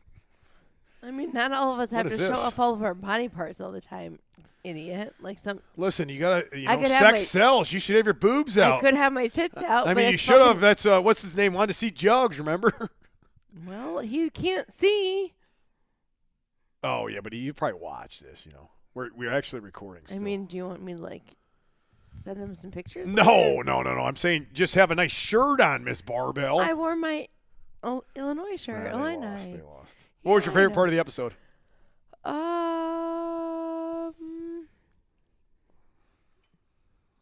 I don't know. That's a bad answer. Don't put me in the don't put me in that. Probably like the bar stories or the drinking whatever stories that he had to share. Yeah, no, yeah, it was good. It was good. So you kind of grazed on something earlier, like he is, would you say, the alpha male that you would hope that anyone could live up to he's living up to his potential, right? He's an alpha male. Yeah, no, he's living up to his potential. That's what he is. And Yeah. he's making money. Anybody can make money off of who you are. Mm-hmm. I mean, there's nothing better. He quit his regular job. He's making enough money to support himself doing that, and hopefully he keeps growing. So I think that we'll make an exception. He's not the workout type, but that's okay. No, not But- at all. Some people are, some people aren't. It's just what your passion Okay, is. so where I'm going with this is you're trying to work on getting some more people involved in working out more, being a little bit more dedicated to a training program, being tougher, being stronger, right. doing something. We can combine So everything. talk about that. We got the AWO program going right now. AWO? Yes, Alpha World Order. Okay. You can sign up right now. You get a free AWO T-shirt. This should drop Sunday, so you probably could go fast. Well, the audio will drop tonight. I'm going to hopefully upload it tonight, the audio part. Mm-hmm. But the video will be uploaded hopefully Sunday. And by Sunday night, you can sign up, get a free T-shirt.